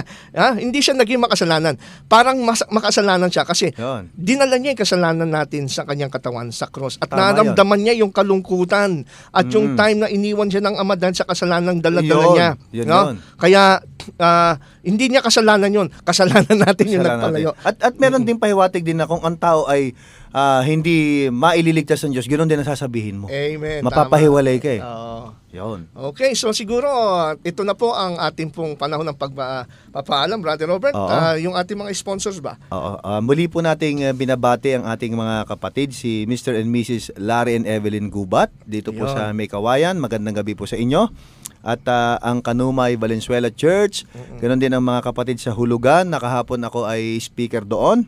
At yung iba pa nating mga kapatiran na sila Sister Blossom sa ibang bansa ay Oo nga. binabati natin kung sila ay nakikinig. At nagpapasalamat din ako kay Ate Edith Dison kung siya ay nakikinig. At ganoon din kay Brother Arnel, nakalimutan ko apelyido niya, na siya ang nag-abot sa atin nung pinabigay na para sa radio ni Ate Edith. Wow, praise Kaya the Lord. purihin ang Panginoon sa Sana nakikinig sila ngayon. Ano? kanyang pag-contribute para sa mga kaluluwang aabutin pa ng programang ito. Ayan. Ako naman ay kahapon, andyan ako sa Santa Maria, Bulacan, no? Sa Guyong, sa mga kapatid natin dyan sa Santa Maria, Bulacan, na inibitahan tayo ni Brother Edward. At yung mga kapatid doon talagang tuntua at atin pong pinanikita sa kanya ating Back to the Scriptures Ministry. Willing silang mag-support. In fact, hiningi nga nila yung ating bank account. Amen. At doon nila ipapadala Purihin ang yung Panginoon. ating yung kanila pong tulong. Siguro kung kayo po mga kaibigan at mga kasama, mga nakikinig, na-touch din yung puso, talagang kailangan talaga natin ng ating financial kasi hindi ito libre, Tama yan. no? At kami ay wala namang ganong pera na Brother Ronald na sarili para Amen. bayaran to. Sige. Brother Okay. Robert, tayong pangunahan sa panalangin. Okay, tayo po ay manalangin. Maraming salamat po, dakilang Ama na aming Diyos, sa iyong pagsusugo ng iyong bugtong na anak na si Kristo upang pantubos sa aming mga pagkakasala. Salamat po, Ama, sa iyong walang hanggang habag na patuloy mo pong pinapadama sa amin. Nawa, ang aming mga kaibigang nakikinig sa mga oras na ito ay buksan nila ang kanilang mga puso, tanggapin ang aming Panginoon na sa kanila ay magbibigay ng pag-asa at buhay na walang hanggan. Patawad po sa aming mga pagkakasala. Nawa sa susunod na linggo ay makasama po namin sila muli sa pakikinig ng programang ito. Ito po ang aming dalangin sa pangalan po ng aming Panginoong Yesus. Amen.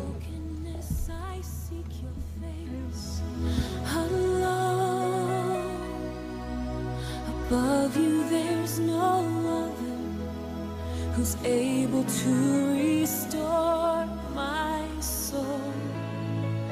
Come and make me whole. Breathe on me. Breathe on me. Power of God, come in and change me. And change me. You are all I need. Holy Spirit, Holy Spirit, breathe on me.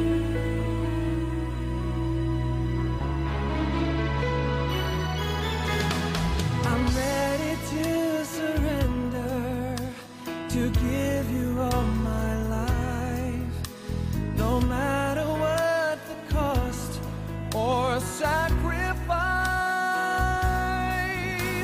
Reveal to me your calling, cleanse me from my prideful ways. Use me now, I pray. Mula sa top-rated music station ng Dekada 80, ang WBL. Tuloy na naglilingkod sa inyo sa pamamagitan ng magaganda at piling-piling programa. Mula Lunes hanggang Linggo, aaliwin kayo ng aming kilalang mga komentarista at public service program. Ito lamang sa himpilan ng DWBL. The Prophet Muhammad, may God bless him and give him peace, taught us, اطلبوا العلم من المهدي إلى اللحد. Seek knowledge from the cradle to the grave. Muhammad sallallahu alayhi wa sallam